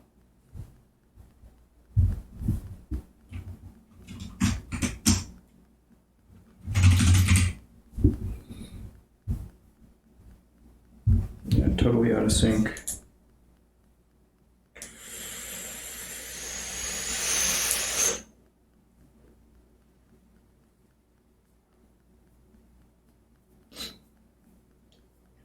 If it's foobar, I might just pull the plug and then bring things back up again. Speak again. Testing. Testing. 1, 2, 3.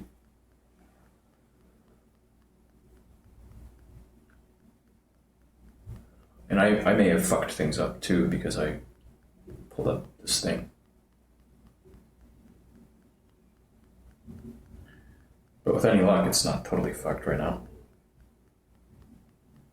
Yeah, out of sync. Still a little out of sync. Okay, well, look. If it's a little, I'll accept it. If it's like super heavy, then, I probably got to do something about this. It's a pain. It's a pain, but let's chalk it up to the fact that I'm using a really, really weak machine to output the stream. Yeah, worst things in life, indeed.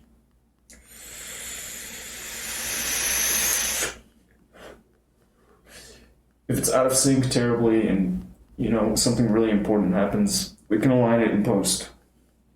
I'm not too worried. Technology and we frequently have minor differences. It doesn't do what I expect it to do most of the time.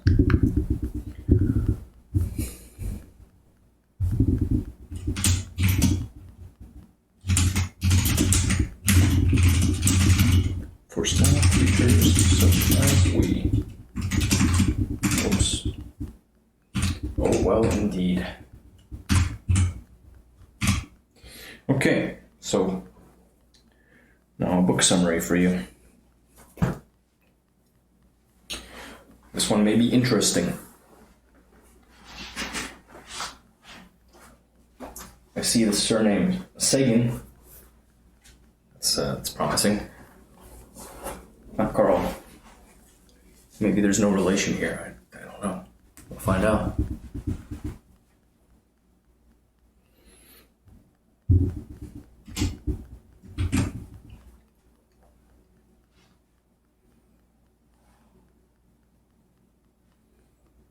For Small Creatures Such as We, by Sasha Sagan. For Small Creatures Such as We from 2019 is a guidebook for those seeking to celebrate the milestones of life, both joyful and painful, in a non-religious context. By exploring traditional ceremonies through a scientific lens, author Sasha Sagan invites secular individuals to develop their own meaningful rituals that create wonder and provide comfort. Who's it for? Secular people wishing to participate in meaningful but non-religious rituals, families looking for new ways to celebrate milestones, and seekers of wonder wanting to connect more deeply with the natural world. About the author. Sasha Sagan is a writer, editor, filmmaker, and television producer who has worked in New York, Boston, and London. Known for examining cultural ritual through science, her essays have appeared in publications including New York Magazine and the Oprah Magazine. What's in it for me? Create meaningful rituals in your life without subscribing to dogma. There's something comforting about rituals, whether we're using them to celebrate, commemorate, or ease the burden of grief. Having a series of motions to go through can be reassuring and help anchor us in a time of change, whether that change is joyful or heartbreaking. But many traditional rituals in modern society have a religious basis, even if they have been overly commercialized, like Christmas or Halloween. And if we don't share the beliefs or views underpinning those rituals, we may not feel comfortable or motivated to engage with them. This can make us long for a way to mark the milestones of our life through alternative, non-religious rituals. After all, creating community through joint celebrations is a human need, regardless of our faith or culture. But in truth, we all have the power to create our own rituals, from small daily practices we share with just one other person to annual events that gather our tribe together. All it takes is some time to reflect on what's meaningful and to connect with the wonder of the universe in which we live. In these blinks, you'll learn how singing the alphabet can become a marital ritual, the significant role a 23.4-degree angle plays in your life, and what an ancient Greek goddess has to do with your birthday cake. Celebrating birth is a way to acknowledge the remote odds that we exist at all. Most of us have had the experience of marveling at a newborn baby. It's extraordinary to think that every single person who's ever lived starts life as a tiny bundle. If we're lucky, we get to keep that life for around 80 to 100 years. But compared to the lifespan of our universe, currently believed to be 13.8 billion years, our lives are barely a blink in time. Knowing this makes them even more precious. Each human's presence on Earth is seemingly miraculous. Scientists estimate that so far, there have been around 7,500 generations of Homo sapiens. This means that for you to exist with your unique blend of genes, thousands of specific sexual encounters between your ancestors factor in mortality, natural disasters, and historical events like war, the odds of you being you are extremely low. Happenstance also plays a role in our appearance on this tiny green planet. Dr. Sasha Sagan's grandparents met in 1938 on the E train in New York City. Sagan's grandfather, Harry, was reading Faulkner's Absalom, Absalom. As he turned the page of his book, beside him placed her hand on his arm. She hadn't finished reading the page. That woman became Sagan's grandmother. If she'd sat in a different carriage or taken a different train line, Sagan's grandparents might never have met, and Sagan would never have come into being 2 generations later. It's no wonder then that, as a species, we have countless rituals. Baptisms and naming days are popular in the Western world. Chinese families host a feast when a baby is 100 days old, celebrating that the child has defied early death. Many cultures, from the Balkans to Jamaica, plant seeds or trees. Though traditions vary, they commonly center around a hopeful wish for the unique person that has entered the world. You can create your own meaningful ritual to provide this for your newest family member. Your ritual might be as simple and intimate as reading a special poem to your baby, or it might be something more elaborate, like throwing a party to introduce them to the people who will be part of their lives.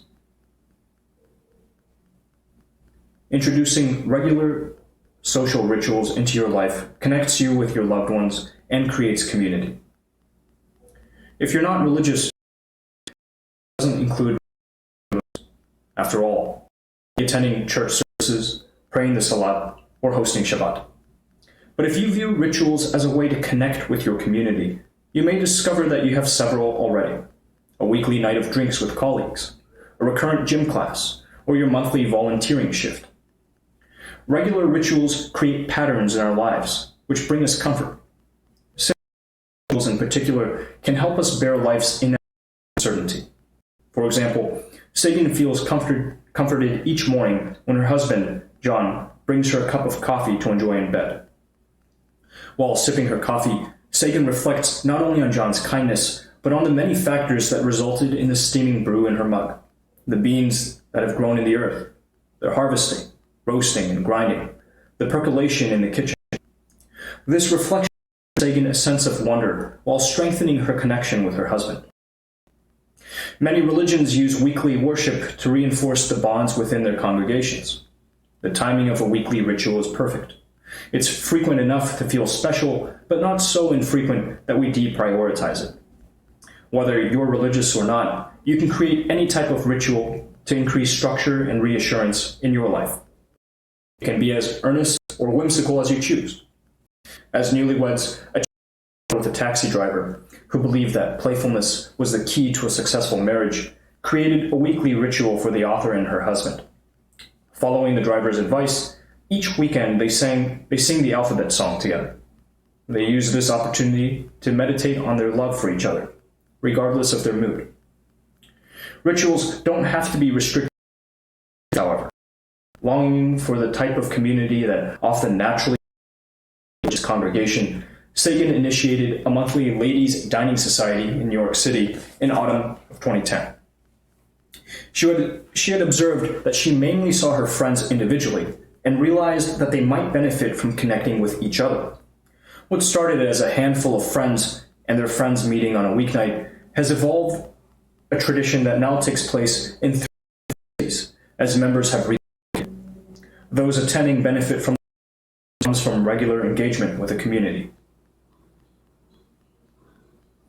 Celebrating the change of seasons helps us come to terms with the cyclical nature of life. Even if you're not a maths fan, you'll probably know that a 23.4-degree angle isn't very big. And yet, an angle of this size has a profound impact on your life. If Earth's wasn't tilted, we wouldn't have seasons. Our planet's small tilt means that as we journey around the sun over the course of a year, the distance between it and Earth's 2 hemispheres changes, causing the variation of temperatures that we know as seasons. The origins of many religious celebrations can be traced back to the change of seasons. If you examine religious calendars with reference to the year, you'll notice a pattern. Spring, that wonderful season that reminds us we've survived, hosts events like Easter, Passover, and Kanamara Matsuri, Japan's festival of the steel phallus. At first glance, it's hard to see the connection between the resurrection of Jesus Christ, the liberation of the Israelites from Egyptian slavery, and protecting unsuspecting penises from demons hidden in vaginas, other than that these festivals fall in the same season. However, in their own ways, each is a celebration of rebirth, and by extension, fertility. And what better time to celebrate fertility than spring? Seasonal celebrations aren't always joyful, though. Fall, with its shortened days and turning leaves, reminds us that winter is approaching. While fall is the season of the harvest, it's also marked by many cultures with rituals for the dead. Tradition can be traced back to the Iron Age Celts, who used this movement of a star cluster to determine the midpoint between the fall equinox and winter solstice. When the midpoint was reached, they celebrated Samhain by hosting a feast for their dead. Centuries later, many cultures still honor their dead around this time of year. Catholics observe All Souls' Day. Mexicans celebrate Dia de Muertos, and Cambodians pay homage to their ancestors with Chumben. Others will don witch or skeleton costumes for Halloween. These rituals, whether religious or cultural, help us explore our fear of death, and in some cases, even trivialize it. Winter solstice is the longest night of the year. Afterward, the days to spring. It's a season of Christmas lights, Jewish and Punjab bonfires, when many celebrate the inevitable return of warmer days. Regardless of faith or culture, marking the demise of winter has been an act of hope for humans over the ages. Hope that is brought to us not necessarily by prophet, but by the home planet. Confessing atonement isn't just a religious experience. It's also a mechanism for growth and connection. Whether we're religious or not, we're all. It's inevitable at some point, either and we'll feel guilty about it. And while the idea of transgression is often a concept of evolutionary purpose, we would never go to the effort of sorting out our differences with members of our communities, people who support alive. Humans have invented numerous ways to atone for sins. Catholics attend confession. Jews pound their chests and apologize during Yom Kippur. During many indigenous tribes of the Americas disease as a result of social norms. By divulging their medicine man, patients can recover their health. While many people would argue that confessing can't cure disease, it does reflect the importance of taking responsibility for our mistakes, to unburden ourselves and grow as individuals. Alcoholics Anonymous uses this model to support recovering alcoholics. Step 5 of the 12-step program they follow is reading a list of their transgression out to a witness.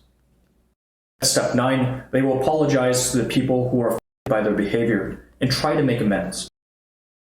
Therapy is another contemporary and secular version of confession. On a regular basis, people develop actions and emotions to a therapist who has sworn. For lawbreakers, confession is made to which will determine what actions the sinner must take themselves of their crimes. Sometimes questions are trivial, but even a small can divide us from a loved one. Sagan recalls that not long after she was angry at her husband John for folding an important document.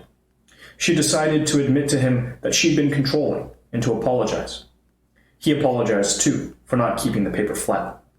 The couple kissed, creating a small ritual of reconciliation.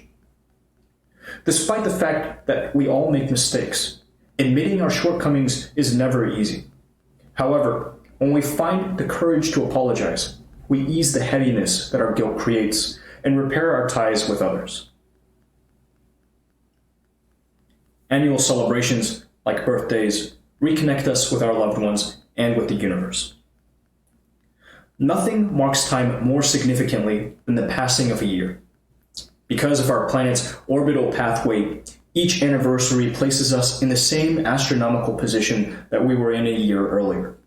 And it's inevitable that during the course of that year, our lives and the lives of those we love will have changed. The repetition created by astronomical events like Earth's orbit around the sun is extremely compelling to humans because our brains are designed to seek patterns. This is partly why astrology attracts so many people. Anniversaries connect us to the movement of planets, and therefore to something far greater than ourselves. But not all anniversaries are happy events. Commemorating the death of someone we love or admire is a bittersweet affair. The English language doesn't have a concise word for the day someone has died, but Yiddish does. Yarzib. Despite her secular views, Sagan has found great comfort in practicing the tradition of lighting a Yarzib candle to commemorate the deaths of her family members. Sagan learned this ritual from her mother when she was still a child. She loves it because looking at the candle's flame makes her feel that a tiny part of that loved one is still with her on Earth, just as we can still see the light of a star that may have already died.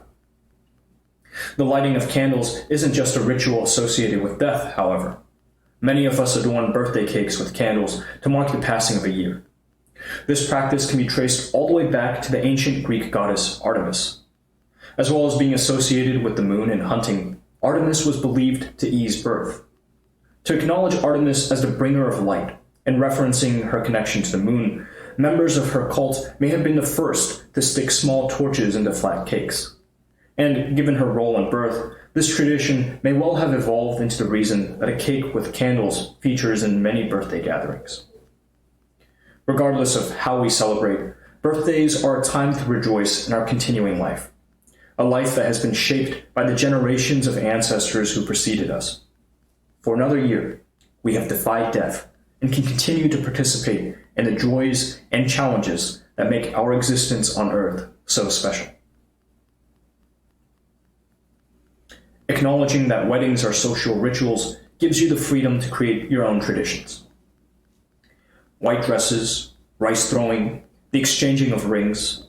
If you've attended a Western wedding, you've most likely observed these traditions. But where have they come from? And why do we still participate in them? Weddings expose how deeply humans love to create and honor traditions, be they cultural, historical, or religious. Many of these rituals relate to fertility, which is no surprise given the long-held role marriage has played in sanctioning sex. Food is often used to bring a couple luck in conceiving, which is the original reason for showering a bride and groom with rice. Muslim couples are given eggs, and Hungarian brides have wheat woven into their braids. If you happen to be Greek, someone might place a baby in your marriage bed before you arrive, to boost your chances of conception.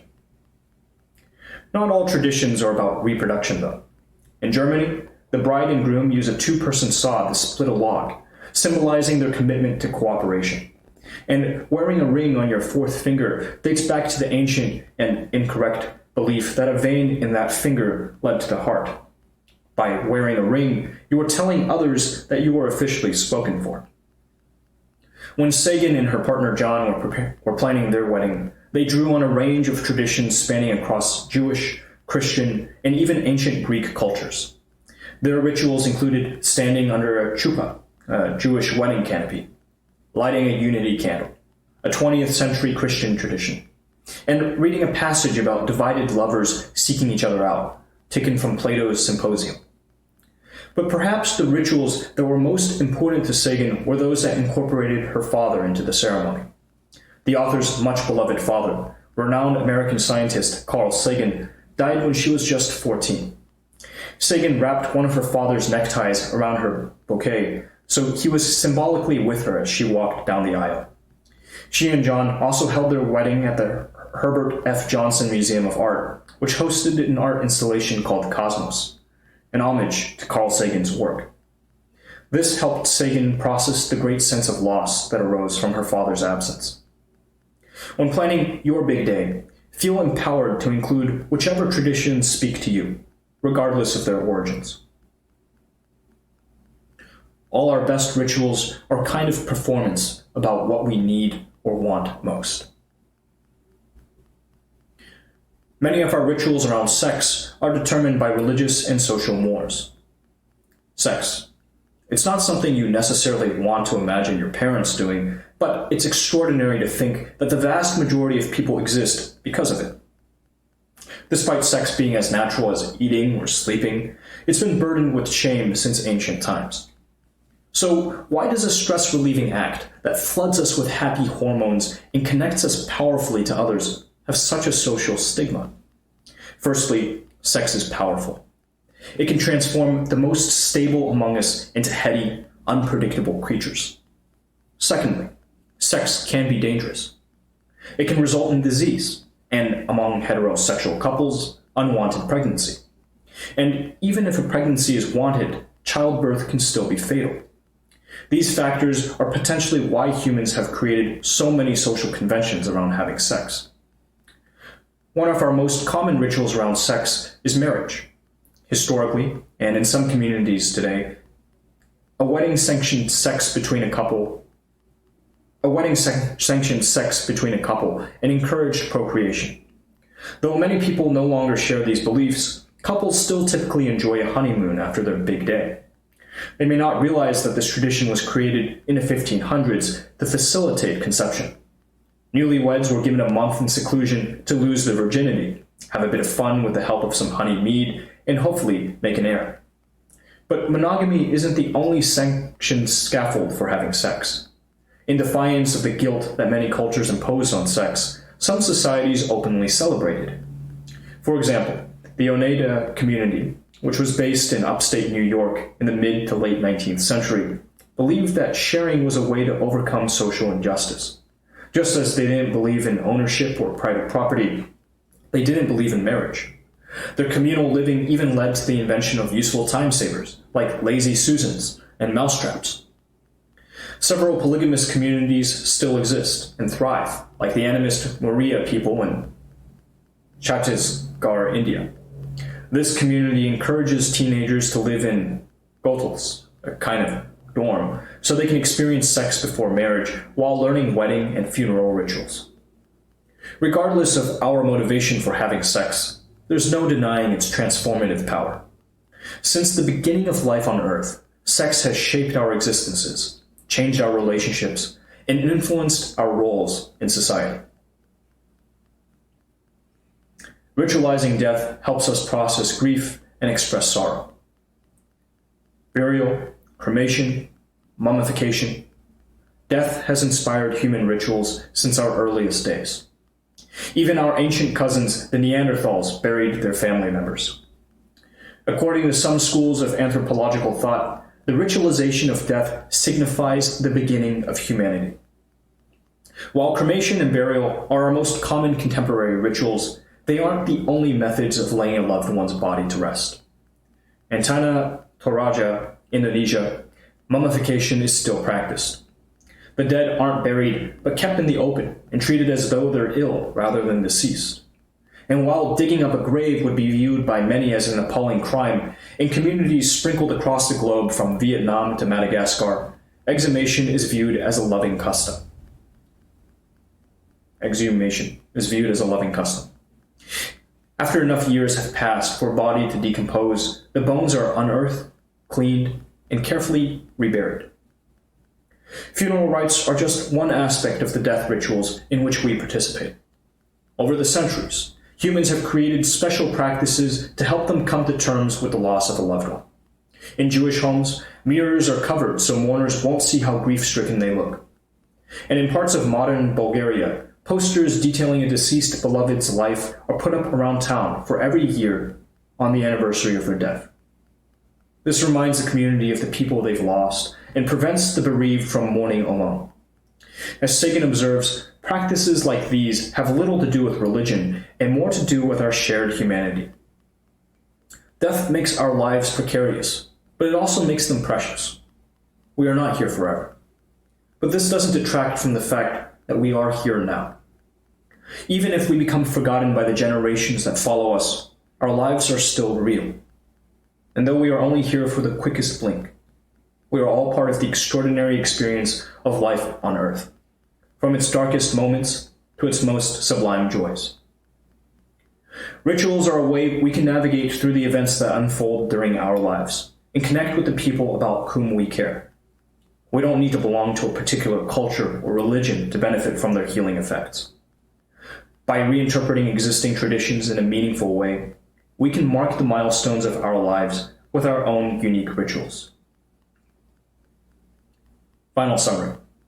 The key message in these blinks.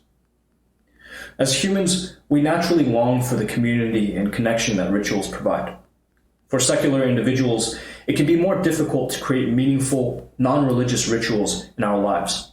But if we trace the origins of traditions like marriage or weekly communion, it becomes clear that most rituals are not rooted in a particular faith or culture. They are based on the wonders of nature and our common humanity. Since we're all human, we are free to engage with these rituals to commemorate the important moments in life, tweaking them to make them meaningful to us personally. Actionable advice. Create your own spring ritual like Blossom Day. Celebrating the arrival of spring is important after a long, gray winter. Sagan's mother invented Blossom Day for Sagan when she was a little girl. Every day as winter came to an end, Sagan would scrutinize the dogwood tree in her garden for the first blossom. When it came, her mother would host a little tea party, complete with gifts. If you don't have a garden, your version of Blossom Day might involve a walk to the local park. What to read next? Cosmos by Carl Sagan. As we've just explored, many of our traditional rituals are connected to natural wonders. Since the dawn of time, humankind has looked up at the night sky and observed the apparent movement of the stars. Using this phenomenon as our reference point, we've invented customs to celebrate the passing of time as our home planet orbits our fiery sun. But how much do we actually know about our cosmic neighborhood, and what events have led us to our understanding of it? In Cosmos, Carl Sagan, renowned American astronomer and father of Sasha Sagan, takes readers on a comprehensive journey through humanity's ever-present and evolving interest in the space, from prehistoric times through to 20th century exploration of our solar system. To learn more about the extraordinary universe you're part of, check out Carl Sagan's book, Cosmos.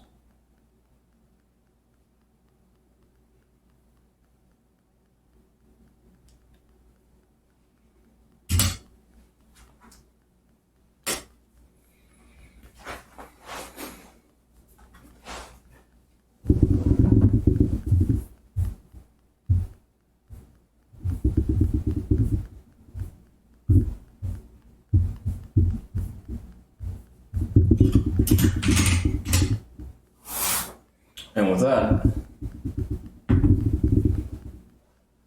loud noises, potentially.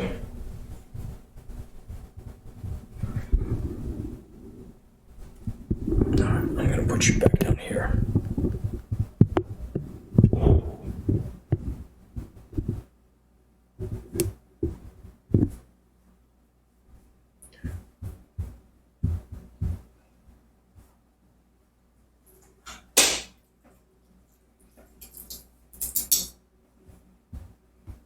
Uh-oh.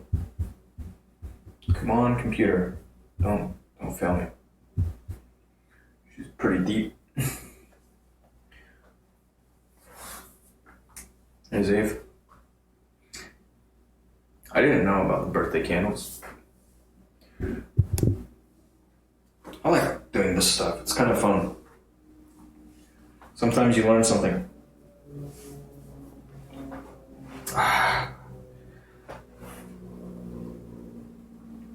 Yeah. It's Carl Sagan's daughter.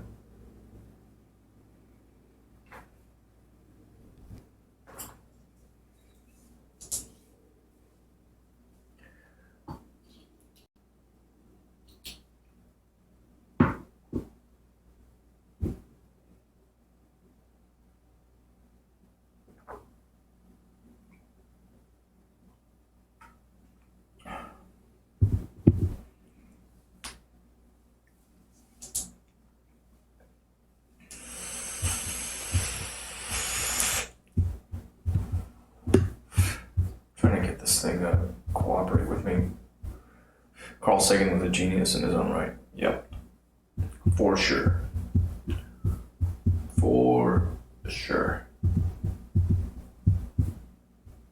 You guys checked out, what's his name?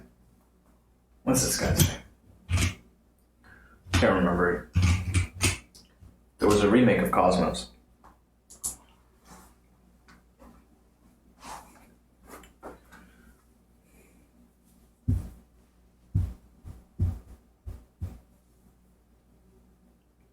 Pretty cool.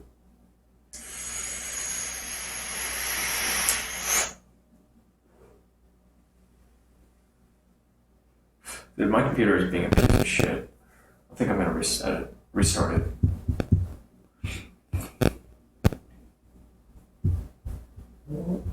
Hey, Paul. Be chill, Paul. Be calm. Till then, we got this.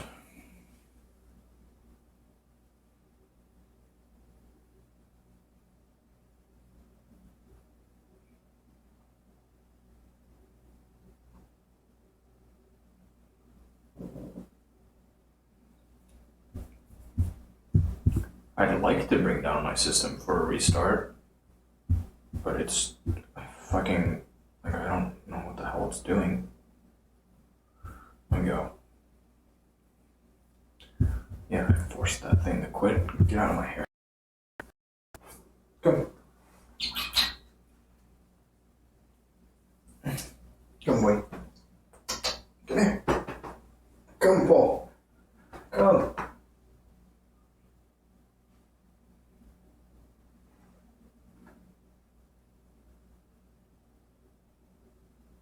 Come, Paul. No? No? Alright. Don't come.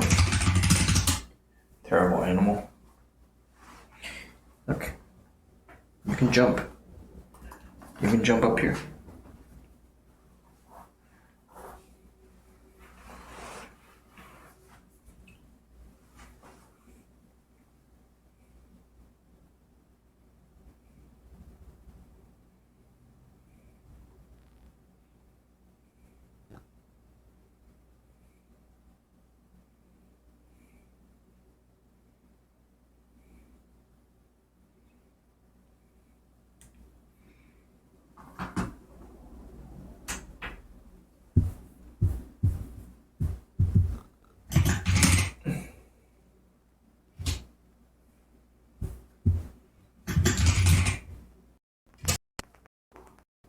Come, Paul. Come here. No? Okay, fine. You're lost, bud. You're lost, Paul. I tried. I tried. Can't say I didn't invite you. Little goofball.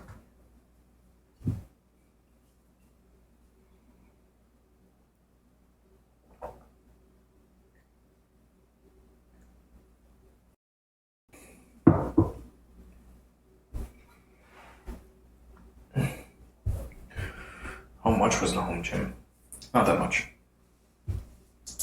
I acquired most pieces secondhand.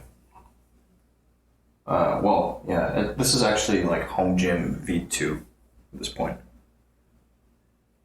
My sister, she was really, really serious about powerlifting for a while.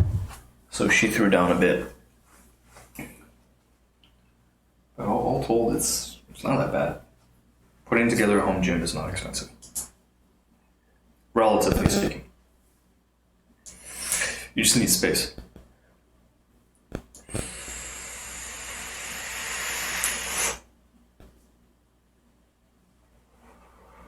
Nice blank.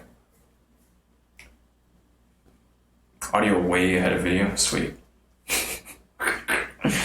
Yeah. I think I'm gonna just leave it all fucked up.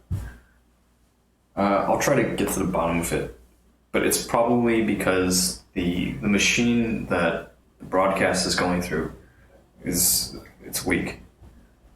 I just run a bunch of weak sauce machines, and it results in headaches like this. You know, like I want everything to work. It's not hard to wire this stuff up, but to actually get it good for production is sometimes challenging.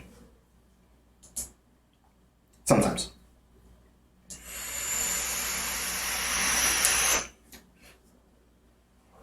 How long does it take to look good after starting to work out for the first time ever?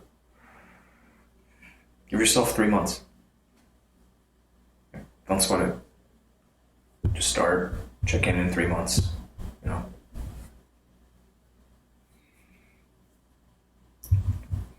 Look into some beginner programs. It doesn't take too long to see changes. But 3 months is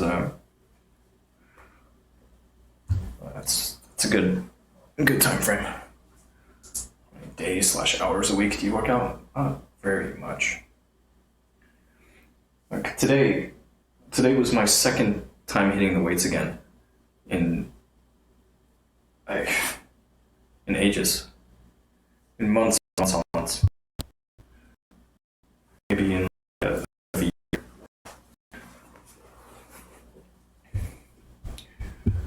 All right. Anywho, Huel. I'm gonna pull some plugs momentarily, so love to chat more, but work calls.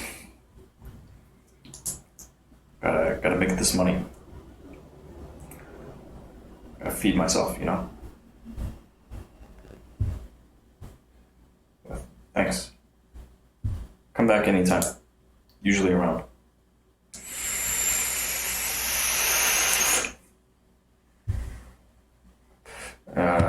As for chest exercises, like pretty much all I've been doing until last Friday was body weight stuff. Do some push-ups, pull-ups. Some body weight squats, pistol squats. That's it. Very, very little ab work. I could afford to do more ab work.